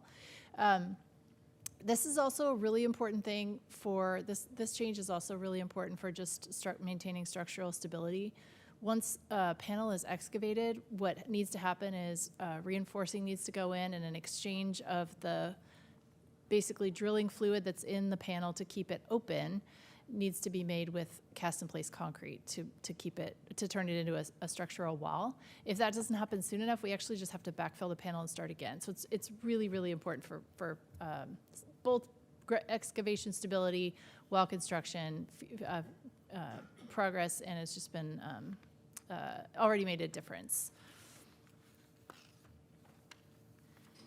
The sheet pile installation for the ramp down to the launch structure occurred recently and has been completed. The installation was completed using vibratory methods and pile driving once the sheet piles got down far enough to be in a formation that was just too hard to get through using vibratory methods. And then on the right there is a photo of the completed, the sheet piles driven to their final depth. During construction, the contractor implemented a 16 and 24-foot sound wall, depending on the location at the project site, as well as a mobile sound curtain that was actually just hung there, as you can see a little bit from the inset coming out, just hung on the drilling equipment itself. And so it was exactly where the sheet pile was being driven in.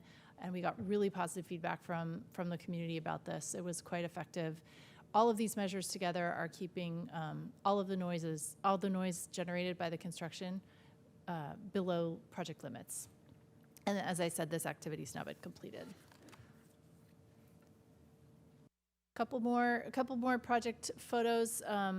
These are the guide walls. This is, in particular, this is a guide wall for a Y panel. Our Y panels are significant structural elements at the intersections, at the junctions in the little cells of our tri-cell cat shaft. They're very important.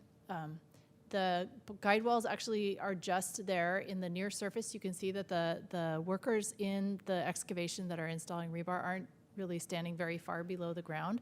It's just near the surface. It makes sure that the panel starts exactly where it needs to start at the surface, because it has to go down vertically within a very tight tolerance in order to join with other panels all the way down the wall so that it forms, at the end of the day, a structural wall. And then the concrete installation on the right for that guide wall is also depicted.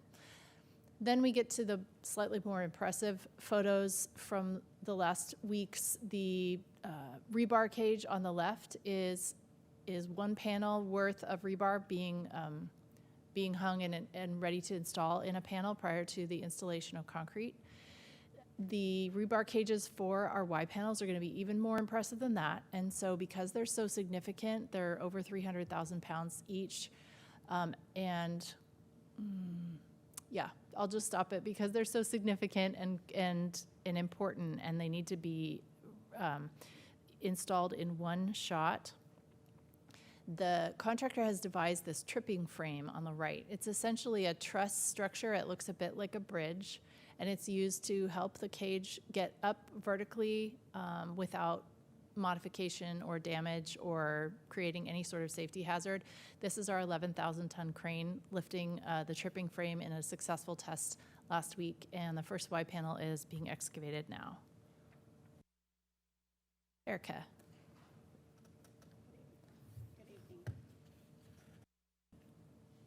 Good evening. Wanted to provide an update on the demolition of the properties that VTA has purchased. The Good Life building, building that on the property at the corner of 13th Street and Santa Clara Street was partially burned in a fire last year, and we have successfully completed the demolition of that property. There's before and after pictures on your screen there. We were able to engage with the neighbors and the adjacent business owners in advance of the demolition, and we have that first one complete. The next property that will be demolished is the Gross & Homes building, which is on Firth Street, the other red building on the alignment map on the bottom.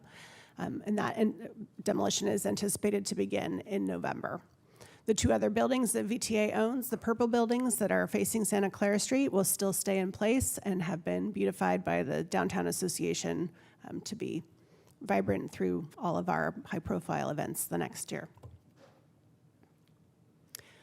I want to provide an update on our construction outreach. We have continued engaging with the community and keeping them informed of what's been going on with updated construction noticing related to the sheet piling work that was going to be noisier that Sarah mentioned earlier, as well as their new extended work hours. We provided our monthly construction updates, and we had a Coffee in the Park event in the Newhall neighborhood at the end of July in partnership with the Supervisor Director Duong Young, as well as Director Mulcahy's teams the event.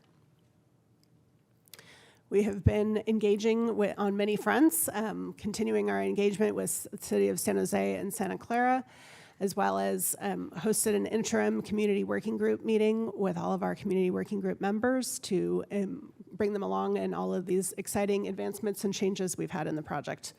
In addition, moving forward, we have our quarterly meetings for community working groups coming up. We're continuing and have a very active engagement with City of San Jose and downtown stakeholders on refinements of the downtown station design currently. Have a couple of pop-up events where we'll be engaging with the community and some tours as well that are happening in the near future. Okay, and finally, what is next? What can all of you expect to hear from us?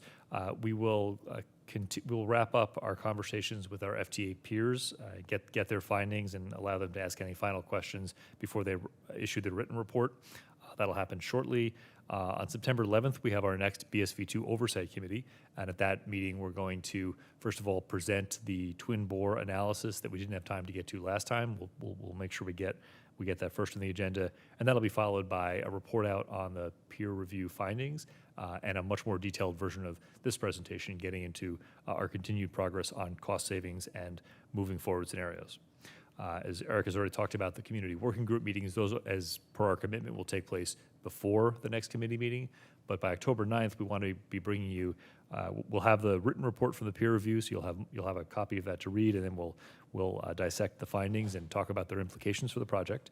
We'll also start talking about which of one or both of our scenarios looks like it might be viable for moving forward into that FFJ application. I know many of you have been asking for a while to see how does all this cost-saving work feed into our replacement tunneling contractor? How does it feed into our pursuit of the FFGA? It's at the October meeting, we'll bring all those strands together and talk about the more strategic schedule for the project. And then finally bring it, and all of you who are not on the committee, at our board workshop on October 17th, we'll go through that content again in even more depth so that you have a good handle on what we're proposing as the way forward and a lot of transparency into what we'll be doing with both our contractors and the federal government. So that concludes our update, and we look forward to your questions. Thank you so much. Let's see first if we have public comment. Roland, you may begin speaking when ready. Thank you, Chair. So in 1 minute, there are two ways to lower the cost of a tunnel.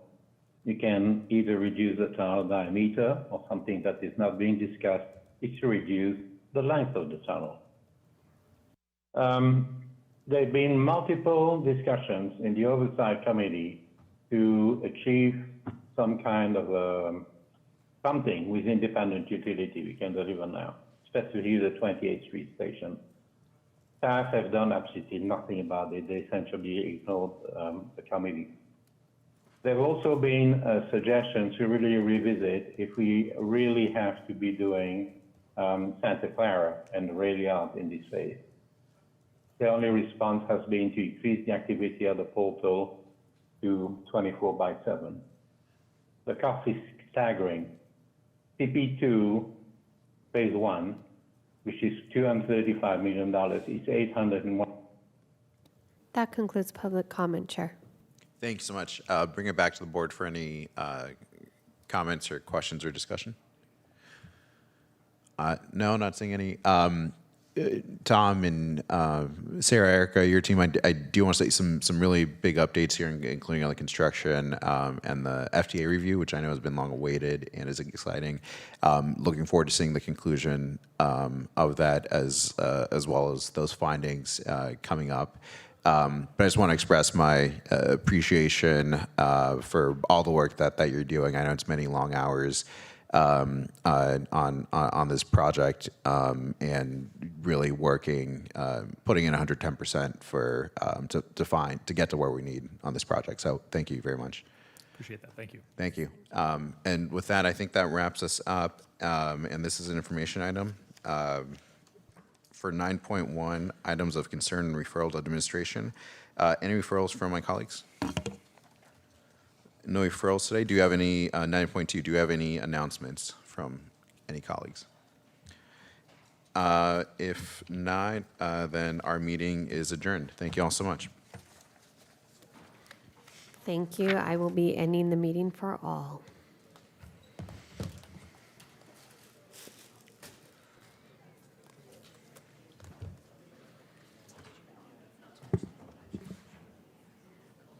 No, yeah, I didn't have a note of it. Okay. Oh, I didn't mention the MTC tours. Yeah, I was gonna say something.